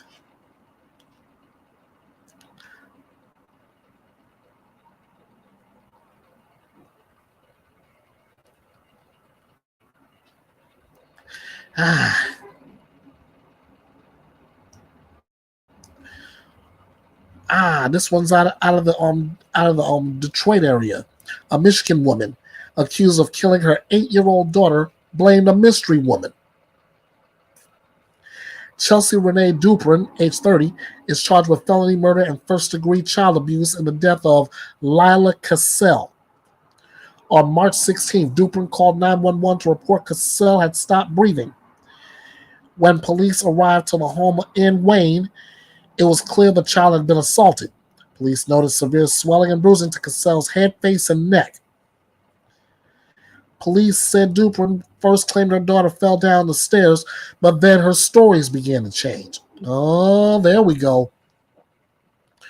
Duprin reportedly told her live-in boyfriend 2 days earlier that a ghost or spirit assaulted her daughter. The boyfriend is not Cassell's father. The boyfriend said Cassell appeared to be in distress, but that he figured it was her mother's responsibility to get medical attention for her. When talking to police further, Duprin talked about bad spirits and a mystery woman who appeared in their basement and assaulted Cassell days earlier. Police said Cassell was wearing a diaper and that Duprin said it was because it was difficult for her daughter to get to the bathroom after she was injured, so she thought wearing a diaper would be easier. I'm stopping there with this one. Yes, so gross. I couldn't have put that better. I couldn't have put that any better than that. And that mom, I really can't say much. The commentary is speaking for itself in the article. Only thing left for me to say is, I hope she gets put away for a long time.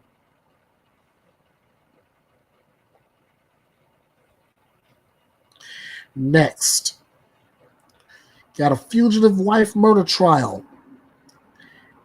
And guess where this one's out of? Michigan.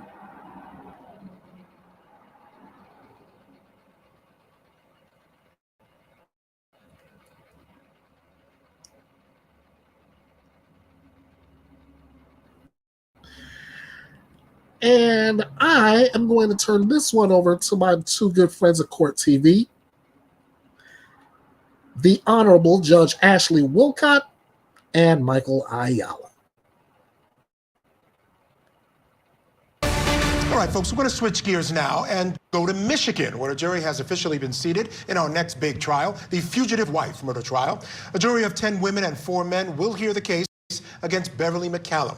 She's accused of killing her husband, Robert Carabello, more than 20 years ago. Now, his death remained a mystery for years. And before we bring back in our guest, let's get a closer look at the case with Court TV's very own Julia Janae. We are on the record in the people of the state of Michigan versus Beverly and McCallum. Beverly McCallum faces trial on charges related to the killing of her husband more than 20 years ago.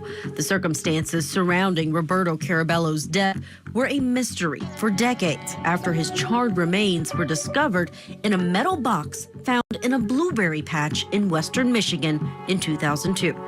U.S. authorities have been trying to extradite McCallum from Pakistan, but eventually found her in Italy. In 2020, February 13th, 2020, defendant was picked up in Italy and another extradition process began. McCallum is the third person to face charges in the death of Carabello. Her daughter's friend, Christopher McMillan, testified against McCallum and her daughter, Deneen Ducharme, claiming McCallum shoved Carabello down the steps of their home, beat him with a hammer, and suffocated him. Having heard the confession of Mr. McMillan and having overseen her daughter's trial, and the evidence that the jury believed, the horrific evidence that the jury believed, I understand your responsibility and desire to get her back here and to make her face the jury and face the charges against her. Ducharme was found guilty of first-degree murder and is serving a life sentence, while Christopher McMillan pleaded guilty to second-degree murder and is serving a 15 to 40-year sentence. Ducharme admitted to helping her mother dispose of Roberto Carabello's body in that blueberry field. Now McCallum faces her day in court, where she is charged with second-degree murder and mutilation of a body. On behalf of my client, enter plea of not guilty to this new felony information. All right, still with us, attorneys Jack Rice, Michael Jaffer. Michael, tell me about the fact that we know the daughter is in jail for helping the mother. I think that's going to be one of the state's key witnesses because she's already convicted, already in jail. That's pretty much as good as a confession at that point. Your daughter's going to testify against you, and they have the evidence. I think she's pretty much cooked at this point, and she's only facing a second-degree murder charge. She can serve life in prison anyway, but yeah, I mean, your daughter being capable to testify against you doesn't get worse than that for a defendant. Yeah, and I wonder if she will testify, because at the end of the day, what can she gain? She's in jail for first-degree murder. Her mama ran. Well, I guess she might be mad at mama, because mama's only facing second-degree murder. And Jack, that's what I want to check in with you on. As a result of the agreement to bring her back from Italy, they had to agree, the prosecutors had to agree not to charge her with first-degree murder. They only get second-degree murder. I know you do a lot of international work. Talk to me about that and how that might affect this case. Oh my gosh, there's so much here to think about because you're having to negotiate to actually have somebody waive extradition like this. And remember, it's extraordinarily difficult in certain countries to actually get people out. If you will, Pakistan is one example. There's several in South America that are examples, some on the Eastern Europe that are also a little easier now. But the thing that we have now is a negotiation. Remember, there are certain things you can't do. What we're seeing in Europe in particular is the idea of the death penalty. You'll actually get a fight from some European countries who won't actually allow extradition if it becomes that. Hence, you get this negotiation. But you're absolutely right when we're talking about her daughter actually willing to testify. The real question is, will she? Because how do you threaten somebody that you can't threaten? That's the problem. How do you get somebody motivated who isn't necessarily interested in helping you out? And if they get them, clearly you get co-defendants saying, not only did I do this, she did that. That has extraordinary credibility. But if you don't get those, imagine what happens then. This becomes much more complicated. It's a 20-year-old case. Yeah, it does become complicated. I just think, Michael, I can't help it that this daughter, given that she helped her mother, and her mother's been living in Italy, living it up, That's what I'm saying. She there may might be be a little willing bit of anger about the fact she's there. And I bet you in the agreement with McMillan to testify against her included, if we catch the mob, Yes. you will testify against her too. So we can expect to hear from McMillan. I would hope, I would think. All right, thank you to Jack Rice and Michael Jafer for joining us.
We want to turn now to new developments in the Crystal Rogers murder case in Kentucky.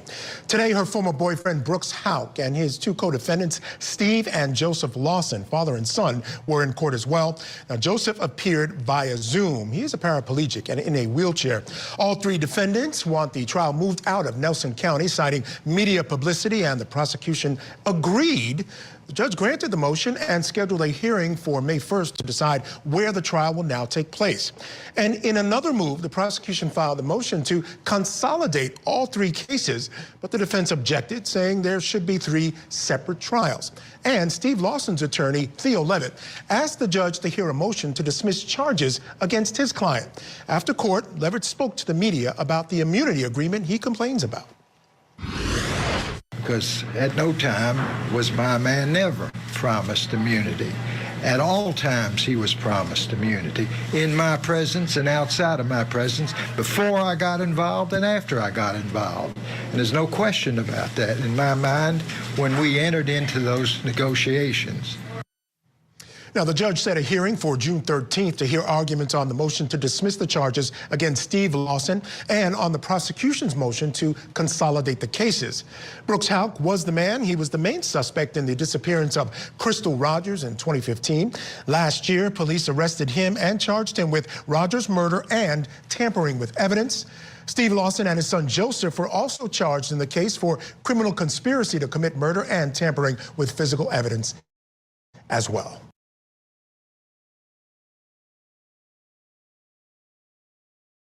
As we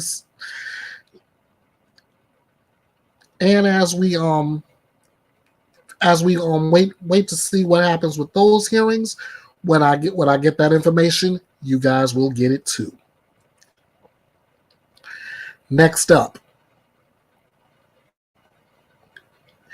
a trial already in progress. Arizona versus George Kelly, the border migrant murder.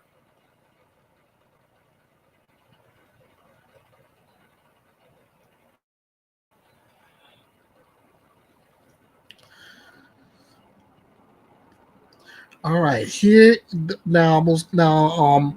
I'm introducing this to you. Here's a breakdown of what that looks like. On the docket tonight, the case against this man, George Allen Kelly, shot and killed an undocumented immigrant who was on his property. Take a look. We have a map to show you here so you can understand where this happened, where he lived, and where the border is, because that's a big part of this case. So George Kelly's home is here, and you go down about a mile or less to the Mexican border. So he's right there in the thick of it, of everything that's happening. But back in January of 2023, he shot and killed an undocumented immigrant, and Julia Janae has the story for us tonight.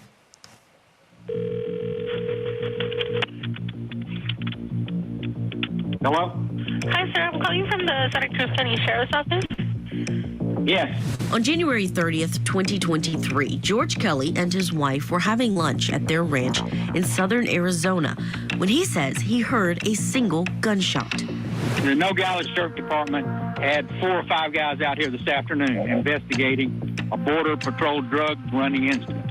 Their home is about a mile from the U.S.-Mexico border, and according to court documents, Kelly saw a group of men that he thought were drug traffickers aiming AK-47s at him. He says he fired multiple gunshots over their heads to scare them off. He reported the incident to law enforcement, and officers searched the property but didn't find anything. Hours later, just before sundown, Kelly was checking his property again when he found a body about 100 yards from his house and called authorities back. You told them that you shot at. What did you shoot at? I didn't shoot at any. I haven't said I shot at anything. When officers returned, they found the body of Gabriel Cuenbutamea. He was a Mexican national who was shot in the back that Kelly described as an animal when he spoke to a sheriff's dispatcher. An animal? An animal, and you know what an animal is. It's not a vegetable or a mineral. Okay. It's a body, and you know what I'm talking about. Months later, investigators tracked down a second man who was with Cuenbutamea when he was killed. Daniel Ramirez says they were unarmed as they crossed the border and that he saw Cuenbutamea fall after he was shot. State of Arizona versus George Allen Kelly. And if I can have the defendant please state his name for the record. George Allen Kelly. In January, Kelly turned down a plea deal with the state. He's facing second-degree murder and aggravated assault charges. He's pleaded not guilty and is claiming he acted in self-defense. Prosecutors say Kelly intended harm when he fired at the men on his property, and they point to texts they say show he has a propensity for violence towards individuals like Cuenbutamea based on their race and immigration status. If he's convicted, he could be sentenced up to 25 years in prison. Here we go, folks. Opening statements tomorrow. Tomorrow.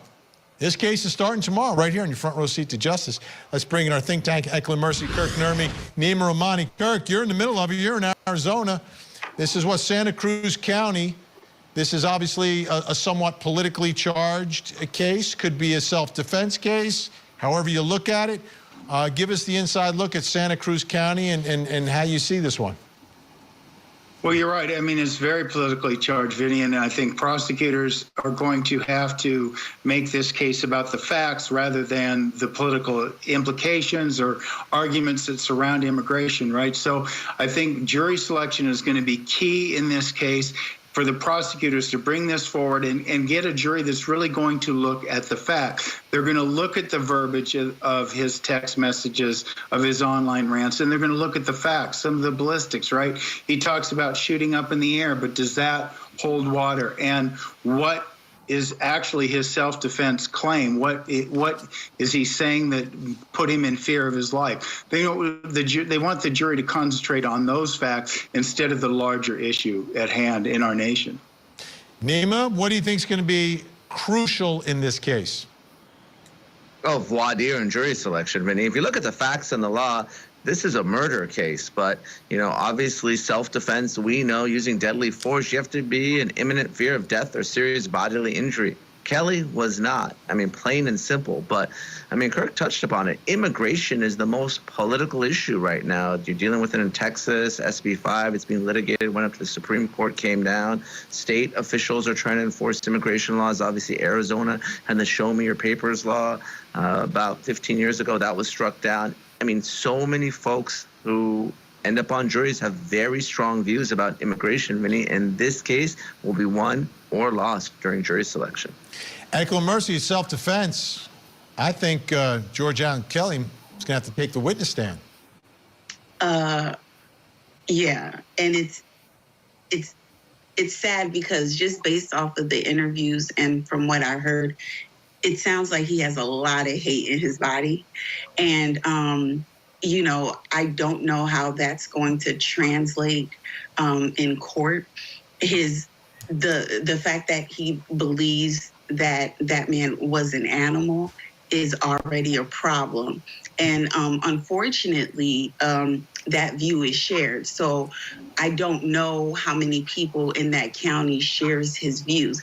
I can't tell you how many people I've had to tell that for the purposes of murder, the unlawful killing of another human being with intent, either express or implied, that for the purposes of murder charges, that an undocumented person is still a human being.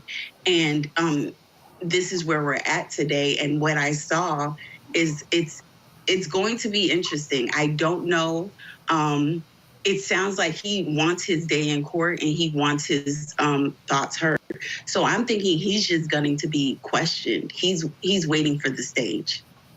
So, Kirk, what rights do folks have to keep people off their property? Like, he's a ranch owner, and obviously, I believe the story will be that, you know, lots of people treading through his property on their way across the border and into the country. Yeah, but deadly force to protect property is not something you can do in Arizona, especially when you're talking about land. They weren't taking anything. They weren't an immediate threat. I do think Eklund's right. I think this man wants this platform. He declined the plea. He wants his moment in court. He wants his time in the spotlight. So I do think we'll see him take the stand and make some sort of self-defense claim as if he was in mortal danger, because that's the only way deadly force is allowed in Arizona. He's going to have to make that assertion. And right now, it doesn't seem like there's facts to support that assertion. And as Eklund said, he has chosen to cast this man as an animal whose immigration status he did not know, I'm sure, when he pulled the trigger. So what will that testimony look like? What will that cross-examination sound like if and when he takes the stand, Nima? Vinny, it's probably going to be pretty racist. You know, here's someone who's referred to someone on his property as an animal, and under the law, you know, again, someone might be here unlawfully. That might be an immigration issue, might be a criminal issue, but that doesn't give you a right to kill them. And we talked about someone being on your property, but there's no deadly force for defense of property. It's not like individuals are in his home. It's not like he's at any risk. I don't know how big his ranch is, but there is no judge in this country that would dismiss this case or agree that there is deadly force. That privilege applies here. Obviously, we don't know what a jury's going to do. That's what makes court TV so great. But I don't think this is a self-defense case at all, and he should be convicted of murder. And ultimately, Eklund, it will be up to a jury. Do you think they focus on the facts or the politics? It depends. This is highly political. So jury selection is going to be, like Nima said, is going to be the most important. And people are going to want to be on this jury. So people are going to want to be off this jury. So it's going to take, I think that's going to take, that's going to be it. You know what I mean? We're going to find out in, we're going to find out after the, I'm so sorry. It's just such a bad, he did that to that man, and he shot him in the back, and he called him an animal, and we're having a trial. So we're having a trial, and it all starts tomorrow. We're having a trial, and it's still questionable if he'll if he'll be found guilty. And it's just sad. It's just sad. We shall see.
I'm Vinnie Politan. Are you ready for the next huge trial here on Court TV?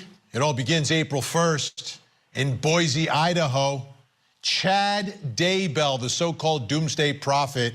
He's got a brand new mugshot tonight. Let's take a look at it. There it is. I'll tell you what, I'm looking at this mugshot, and I've seen the pictures of his wife, Lori, and you know what? Lori looks a lot happier behind bars than Chad does. He's getting old.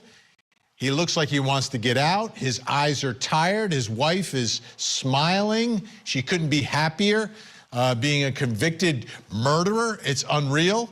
But to me, this speaks volumes. And it tells me what this trial is going to be like. It's going to be way different. He's going to fight. Lori just sat down and took it. He's going to fight. And that fight, I think, is going to be pointing the finger, you know where, at Lori and her crazy brother, Alex. Here's Chad with Tammy. This is his real wife. I mean, this is the woman that he created a life with. This is a woman who gave him the best years of her life. Together, they created 5 children. This is his real wife. But she's dead, and he's charged with her murder. Now, what I want to do is go through a little timeline with you tonight to give a little context and perspective as we prepare for Chad Daybell's trial. And let's begin on March 9th, 1990. Chad and Tammy get married. And they're, I believe, happily married until her death in 2019. I mean, there was no indication from anywhere, especially from Tammy. Like, here they are as this young couple. Look at this. They look a little different. Look at Chad. They're in love. You know, a nice, clean, simple life. Not millionaires. We're not celebrities. We're just folks who practice our religion, raise our kids, work hard, and you know, have a nice life out in Utah, Idaho. Didn't end that way. All right, let's spring forward to October of 2018. While at a spiritual conference, Chad and Lori first meet. Okay, so this is the first time that these two meet, which is in 2018. We have some description of what was going on when they first met. Now, of course, he's married, she's married when they first meet. Here's Melanie Gibb testifying and talking about when Chad met Lori.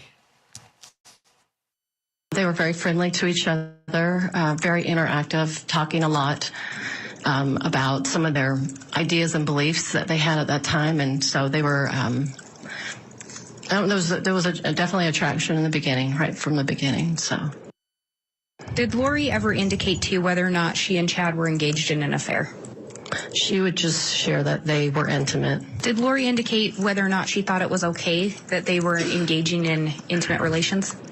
She did. She felt it was according to God's will. And did she tell you, ever expand on why she believed it was according to God's will?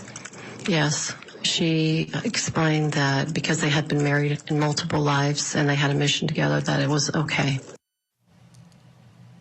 Okay, that's how you explain the affair that was taking place. Now, Chad Daybell, we call him the Doomsday Prophet. He had a gift where he could see things and he knew things that were going to happen. Here's what he told a neighbor about Tammy. Do you recall a time in approximately February of 2019 when Chad came to your residence? Yes. And do you recall him making any kind of a statement that stuck out to you? Yes, he made the statement as he was leaving that he says, I don't know if I should tell you this or not, but Tammy is, I've seen a vision that Tammy's going to die and move on before her 50th birthday. He was right. Does he have a gift? Does he have a gift or is he a killer?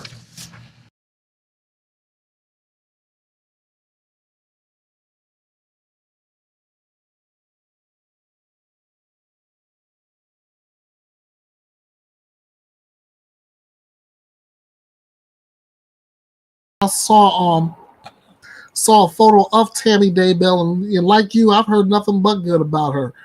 I stopped it right there because he was going through this timeline just to get to the meat of what's going on. Chad Daybell, he's been booked into Ada County Jail ahead of his murder trial, which is scheduled to begin on April 1st, April Fool's Day.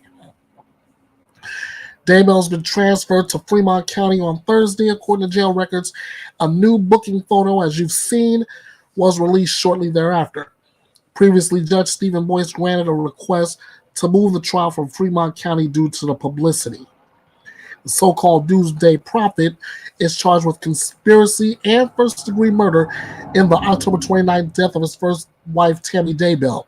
He's facing those same charges of the deaths of his second wife's two youngest children. The remains of Lori Vallow Daybell's children, 7-year-old J.J. Vallow and 16-year-old Tylee Ryan, were found on Daybell's property in June 2020, 9 months after they were last seen alive. So, like Vinny asked in that question, as far as Tammy Daybell's death goes, did he have a vision? Was he dead spot on? Or is he a killer? April 1st, we'll begin to find out.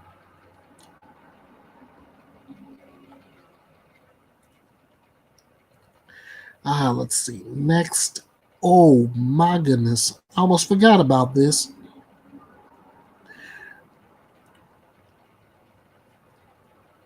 This was Thursday. Remember Carly Russell? Carly Russell was the young lady who faked her own kidnapping. Russell.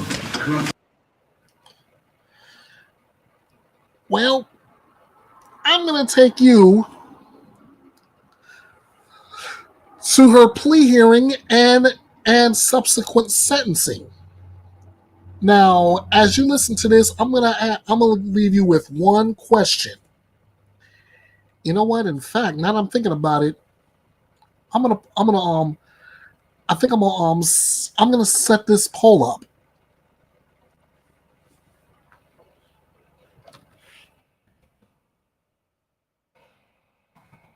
Hang on.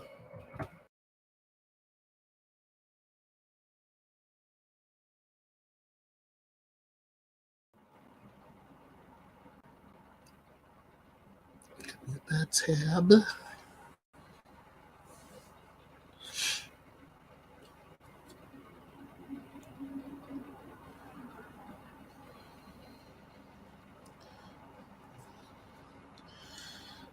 And go back to my channel.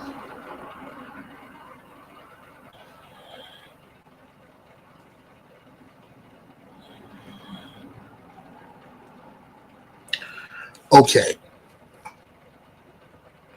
Now that I'm on my channel, and I thank you guys so much for joining me here, I am going to set up this poll once I once I can get it up to where I can add it.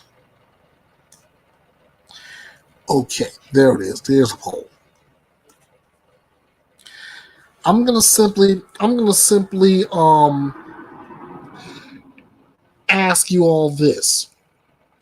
Was #justice served in the Carly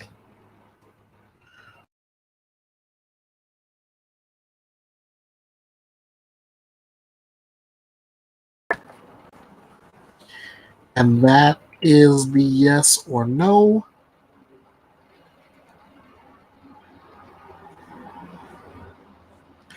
And now while I have that poll up, I'm gonna let you guys watch and listen as this plea hearing goes down. And please, you let me know if you believe justice was served. Hey, Carly Russell, come up to the podium with your lawyers.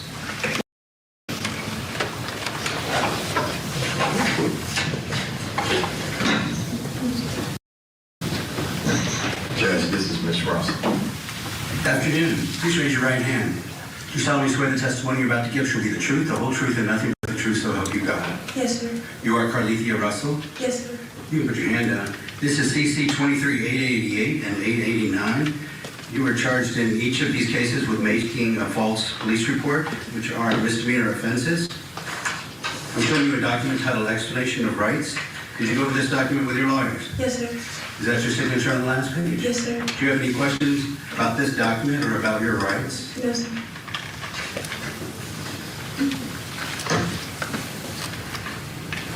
All right then, and there is no plea agreement here. You understand that? Yes, sir.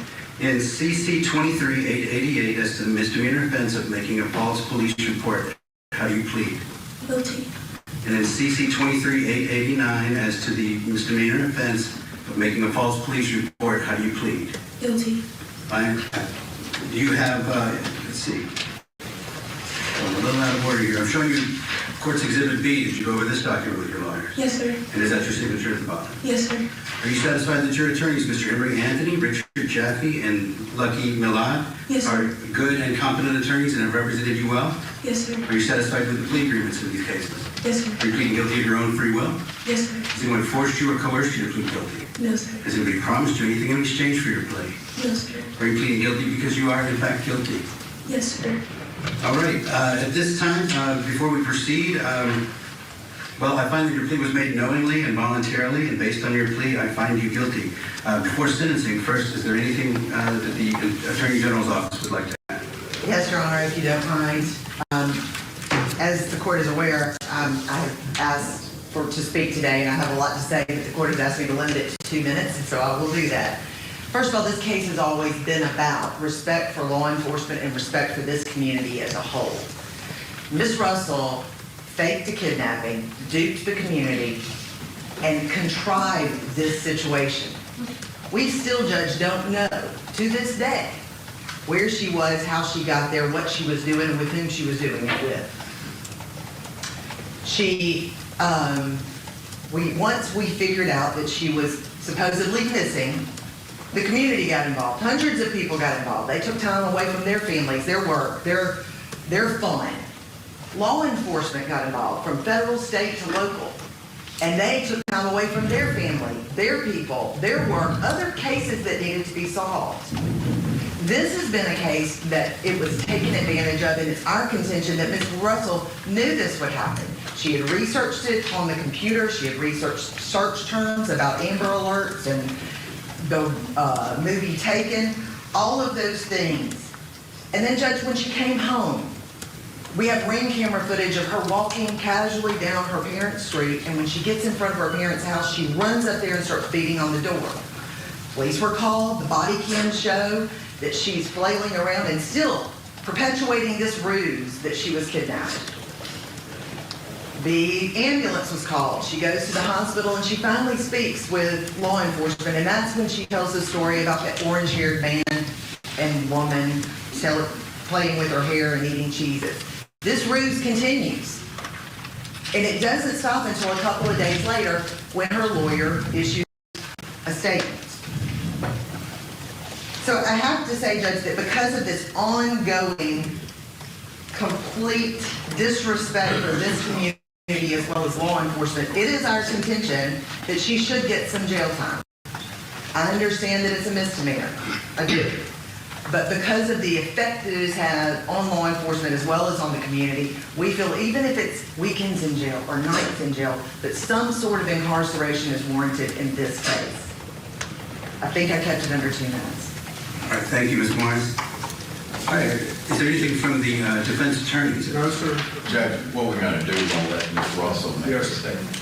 Okay, Ms. Russell, before being sentenced, you do have a right to make a statement. Is there anything you'd like to say?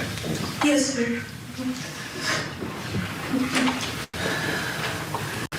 Your Honor, I want to genuinely apologize for my actions and the resulting negative impact inflicted onto others. I made a grave mistake while trying to fight through various emotional issues and stress. I am extremely remorseful for the panic, fear, and various range of negative emotions that were experienced across the nation.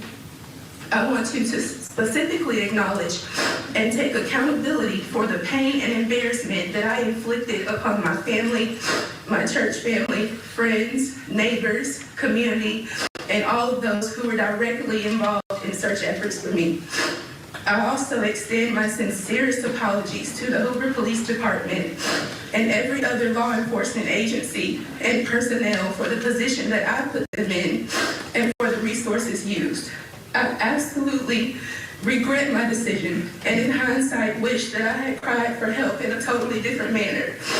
My prayer is that I will be extended grace and given the opportunity to redeem who I truly am and restore the positively esteemed character that I have worked so hard to attain for the 25 years of my life prior to this incident.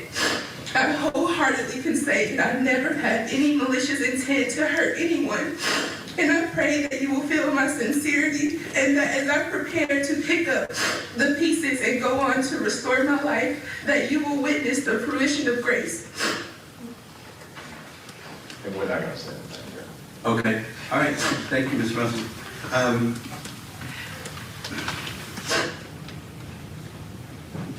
When you first made this report, you alarmed the community, this community, and you really alarmed the country because the story went nationwide, as you know. And then when it came out that it wasn't true, not only was this community outraged, but the country was outraged. What you did was you wasted a lot of government resources, and you're going to pay for that. You're going to pay every time of that in restitution in this case. It would be a waste of government resources to have a trial in this case. So you have taken responsibility, and we're not going to do that. It would be a waste of government resources to put you in jail. One of the most expensive things the government does is incarcerate people. And we need to reserve our jails for people who are genuinely a threat to the community. Although we're very upset about what you've done, you're not a threat to the community. I'm not going to treat you any differently than I would treat any other first-time nonviolent misdemeanor offender. Accordingly, it is the judgment and sentence of this court that you're sentenced in each of these cases to 6 months in the county jail. These sentences are consecutive with each other, and these sentences are suspended. You're placed on probation for 12 months, supervised probation.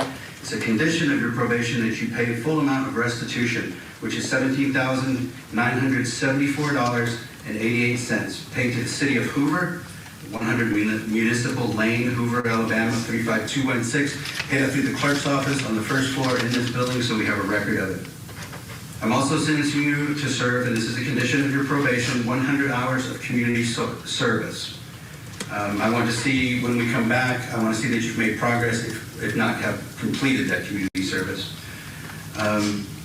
I understand that you're currently getting mental health counseling, is that right? Yes, sir. It is a condition at this point of your probation that you continue getting mental health counseling, and I'd like to see some proof that you're getting that counseling when we come back.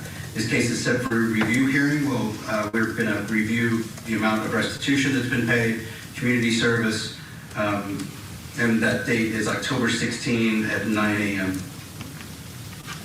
Anything else from the state or the defense? Nothing from the defense. There you go. Thank you. Thank you, Judge.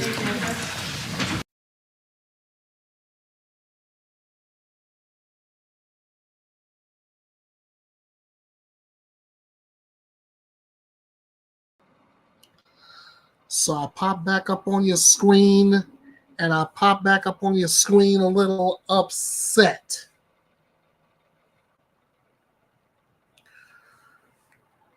When I got wind of all this,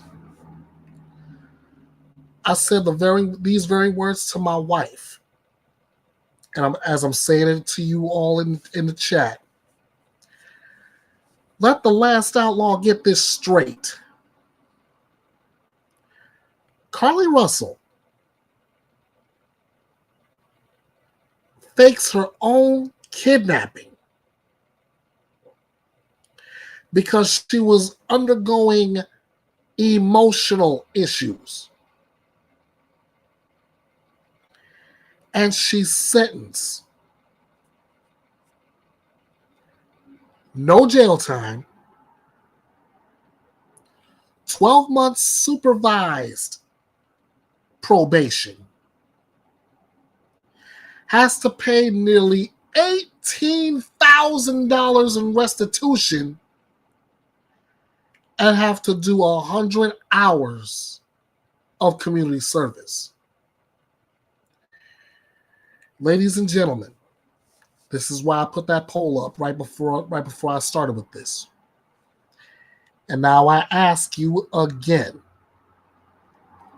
was justice served?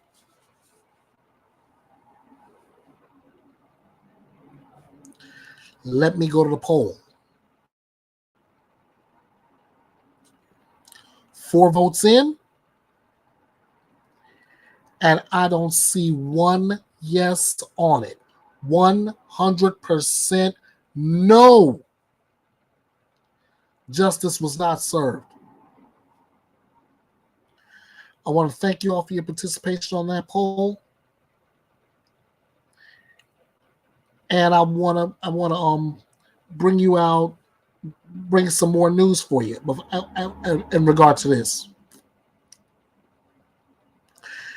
The law's being changed in Alabama. Instead of it being a misdemeanor, the next one that makes a false report to police, it's going to be a felony. Next time that happens, it won't be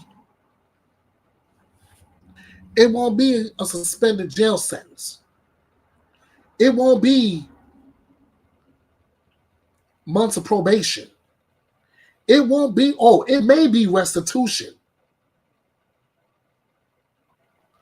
But this time, that person is looking at 10 years behind bars. Think about that.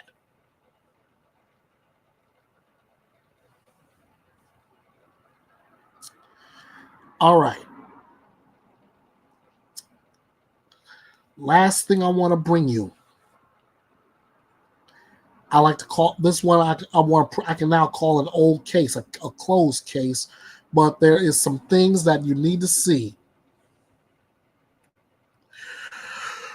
But I want to give you fair warning.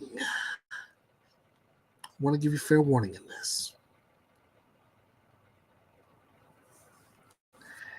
And I want to give you fair warning as I had it, as I posted it on the community page, as I posted it in the description box. The following report. The content in it is graphic in nature, and it depicts injuries consistent with abuse. Viewer and listener, discretion is strongly advised. All right. Now that I've done that, I made sure I've done that because this, when I say disturbing, I didn't know the half.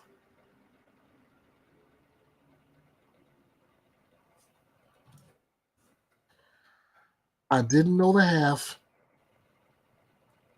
until I saw it for myself. Okay. Everybody's been warned.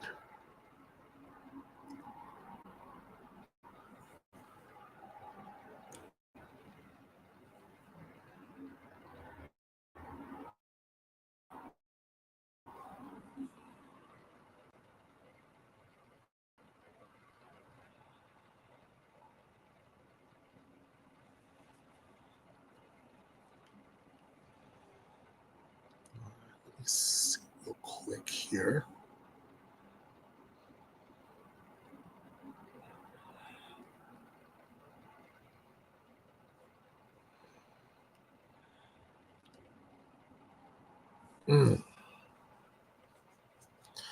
Yeah, there we go.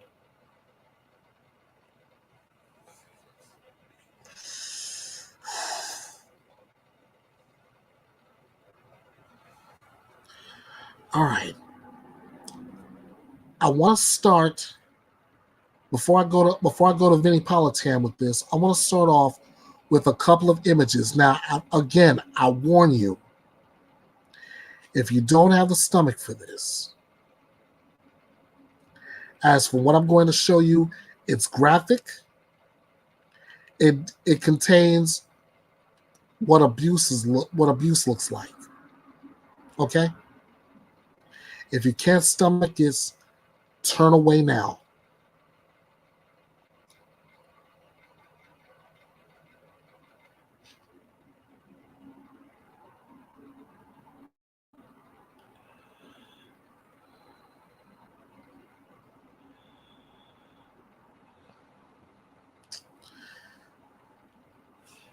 Look at this.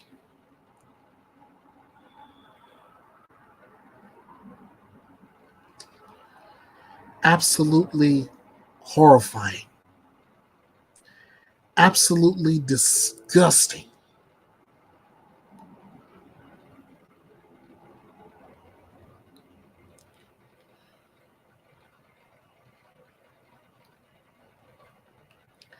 And absolutely mind-boggling.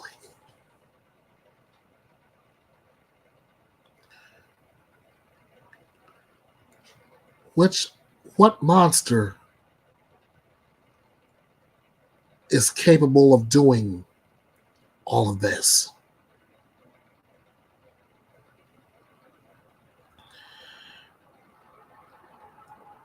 Ladies and gentlemen, you already know the monsters by name. Jody Hildebrand and Ruby Frankie. Vinnie Politan, talk about it. I'm Vinnie Politan. Thank you for joining us here on Closing Arguments. Through the decades of my coverage of stories across the country, there was a pattern I noticed for years that really bothered me. And it's part of my agenda here on this program to try to turn it around.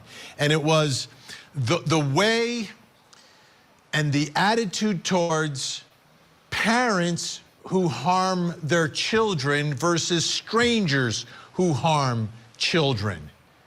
Like, we would punish, it was like we would almost cut a break to parents when they would do the same thing that a stranger did.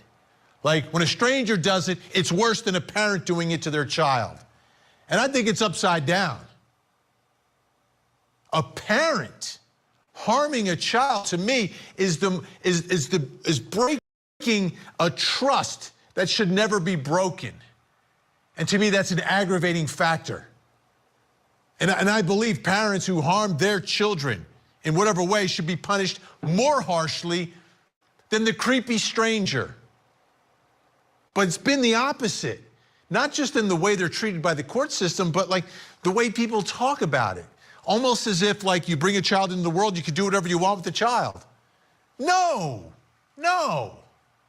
And I think we're starting to see things change. I think that the tide is starting to turn. And I think society and the courts are starting to understand. And juries.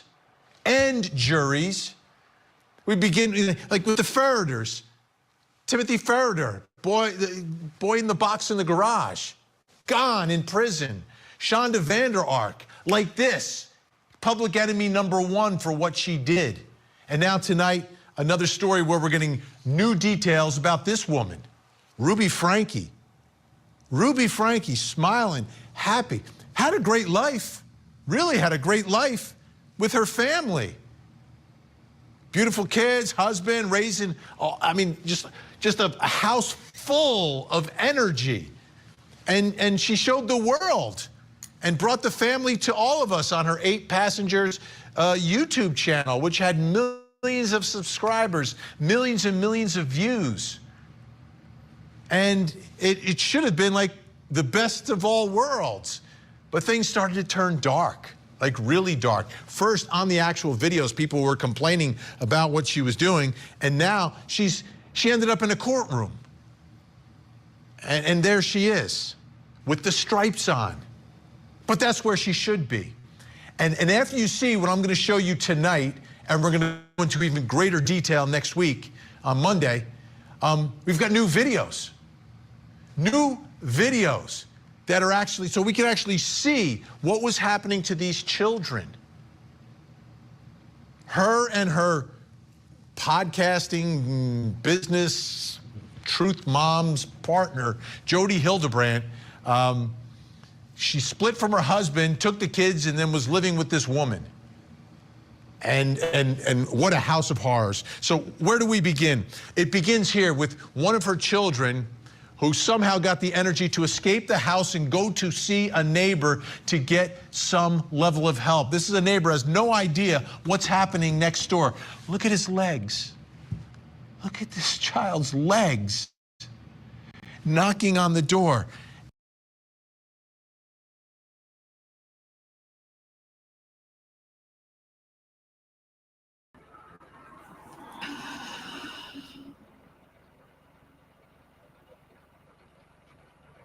This is only the first of these videos. And I'm having a hard time trying to hold my emotions in, because that young man, that little boy,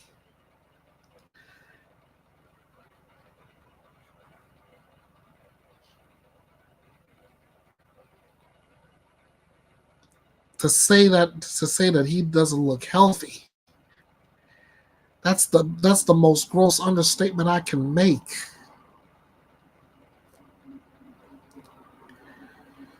And this is the result of his own mother and her so-called business partner.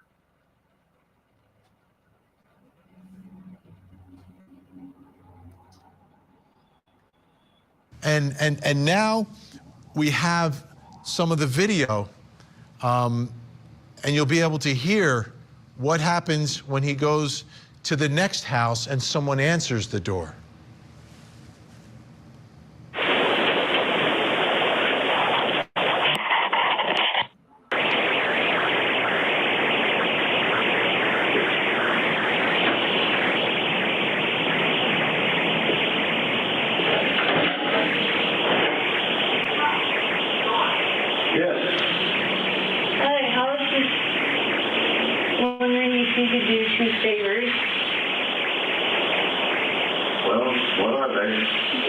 Taking me to the nearest police station.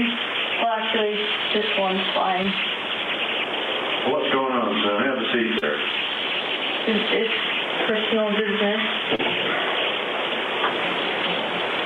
Have a seat. Do you want to cry already? Believe me, Vinny, I do. I want to shed a few tears right now for that boy. For all those kids. Let's see. In the comments. Mo, I couldn't even do that to an animal, much less a child. Neither could I. Mo, again, I bet they never went hungry. Ugh. My sentiment exactly. K-Bird. You are right. When I saw these videos and pictures, I was stunned. It is horrific what these monsters did to these poor kids. Absolutely. Absolutely. And then Mo said, me too. Yeah. If anybody wants to cry, join me. Because definitely I'm on that list too. The bravery of that little guy to bust out of that house, whatever he had to do to get out. And he knew he needed help. Get me to a police station. So that neighbor, all of a sudden it's clicking. Have a seat, son.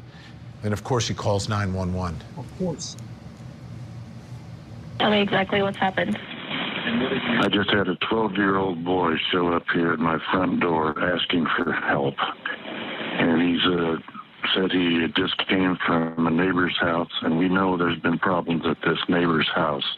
He's emaciated, he's got tape around his legs, he's hungry, and he's thirsty. He has duct taped around each ankle.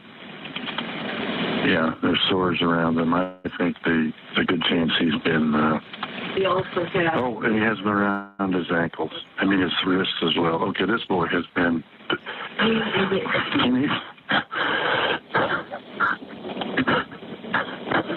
This kid has obviously been... I think he's been detained. He's obviously covered in wounds. Here he is in the back of the ambulance. Thank goodness that neighbor was home. Thank goodness. You could see how he was impacted by everything that was happening here. Let's take a look at this. We have another angle of him in the ambulance. And when you look here, you'll see the blonde-haired woman on the right who is helping this child. I mean, everybody is just, they can't believe what they're seeing. This shouldn't happen. Let's take a listen now. You'll hear what the EMT worker has to say. We have some body camera video.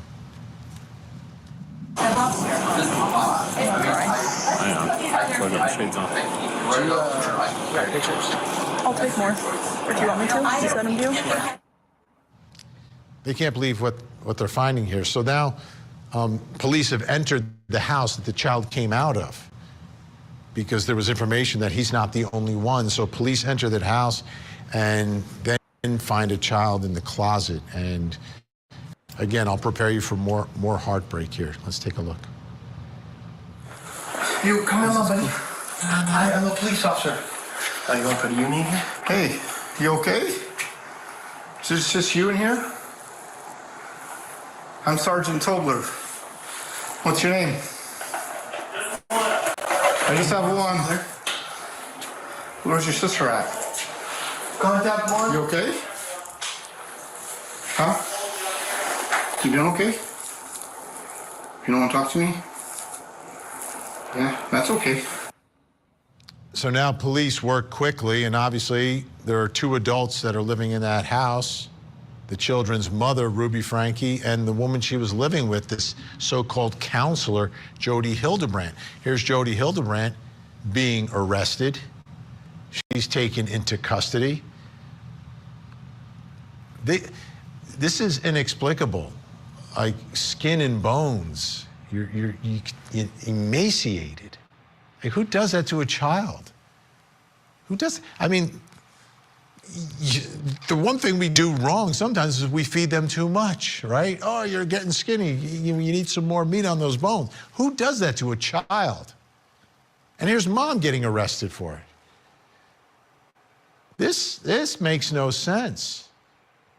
Obviously, this is worse than we suspected. Like it's more shocking and more real when you get to see what actually happened here. And again, Monday, we're going to bring you much more of this. Now, let's take a listen to Jody Hildebrandt's police interview.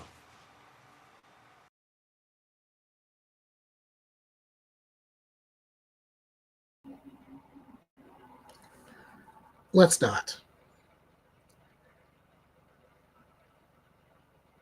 I'm gonna treat this like this. This is you're the Miranda rights. This is the reloaded rights.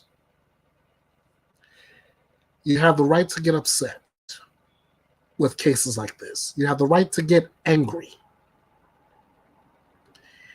Anything that these defendants say may be liable to tick you off. You have the right to speak your piece. Just keep it civil, keep it directed toward the defendant, and keep it directed toward the case.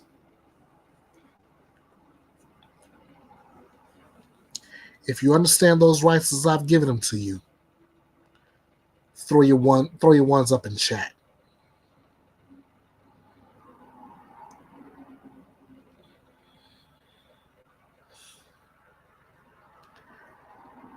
I will link the next video from Monday in the community chat, in the community section.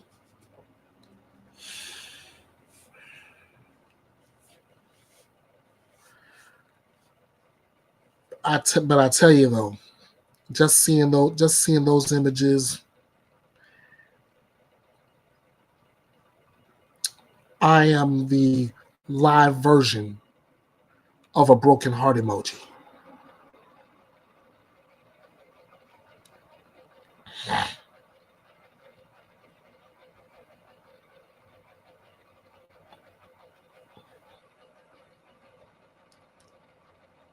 Now, earlier I said that I would have some commentary on the Madeline Soto case from Julie Grant.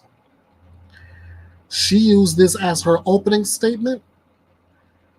This is our closing statement. So without any further ado, Julie Grant.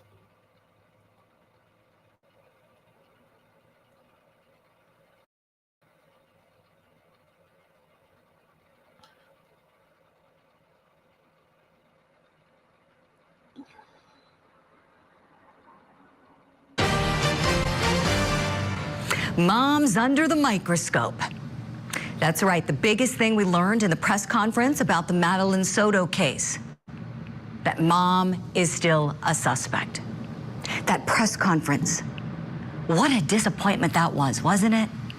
You know, so many of us were watching, waiting on pins and needles, hoping for a charging announcement on the homicide, and it never came. It was a press conference to basically say, we as law enforcement officials aren't ready to share all of the information we have yet, and our investigation is still ongoing. Okay, we'll have to be patient a little longer, and that's all right. The detectives are obviously committed to a very thorough investigation, and they don't want to jeopardize it by revealing too much too soon. I get it. I say keep working, detectives, keep at it. Now, the chief said that Sicko Stearns, as I like to call him, isn't cooperating with law enforcement. He's the mom's boyfriend with all the sex abuse charges. Full name is Stephen Stearns. That filthy creep lawyered up. Not surprising. I hope he has a good lawyer, because he's going to need all the help he can get. Quite frankly, I don't think Johnny Cochran and F. Lee Bailey back from the dead could help him on that 60-count child abuse sex case. It looks that bad. As for Mom, she is cooperating, and she better choose what's right over that filthy creep boyfriend of hers. I think Jennifer Soto is in deep, deep trouble. She may not be in jail right now like Sicko Stearns is, but she could be joining him very soon, depending on what investigators find. Little Madeline deserves justice. She was a precious child who deserved to have a safe, healthy life in her home. It is sickening what happened to her. And now the person or persons responsible for her murder must pay the price. That's my opening statement on this Friday morning. Let me know if you like it.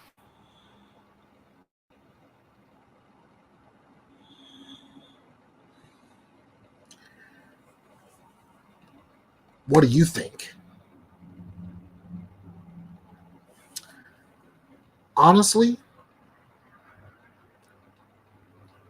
I give Julie Grant once again another round of applause because I believe, like a musician, she hit every note perfectly.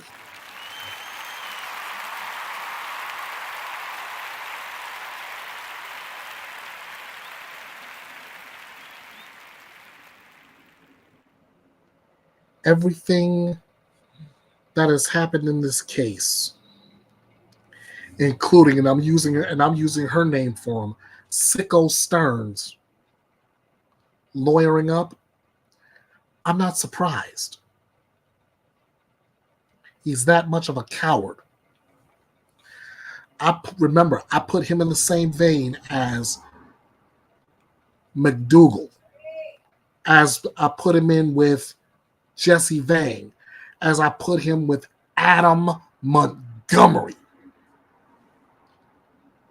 Those three, add Stearns to that list.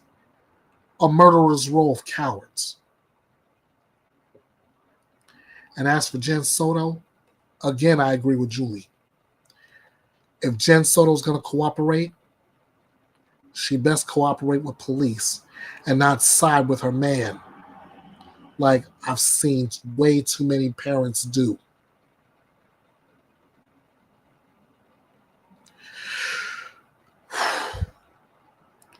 In the end, at the end of the day, all we want is justice for Maddie. And that's all I got to say about that. I want to thank everybody for joining me in the chat. I thank everybody who plans on watching the replay to catch up on what you missed. I want to thank my dear friends at Court TV, Vinnie Politan, Julie Grant, Judge Ashley Wilcott, Michael Ayala, the whole crew. They do such an amazing job bringing the coverage to us, and I enjoy sharing it with you. So let's keep this thing going. I'll be back sometime next week. I promise you that.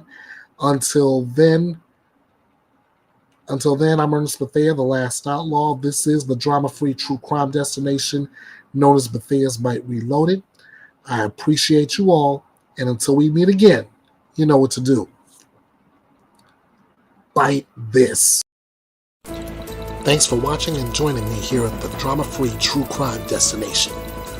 Be sure to like, share, subscribe, and drop me a comment on this video. And be sure to follow Bethea'S Byte Reloaded all over social media. This is Bethea'S Byte, and it's reloaded.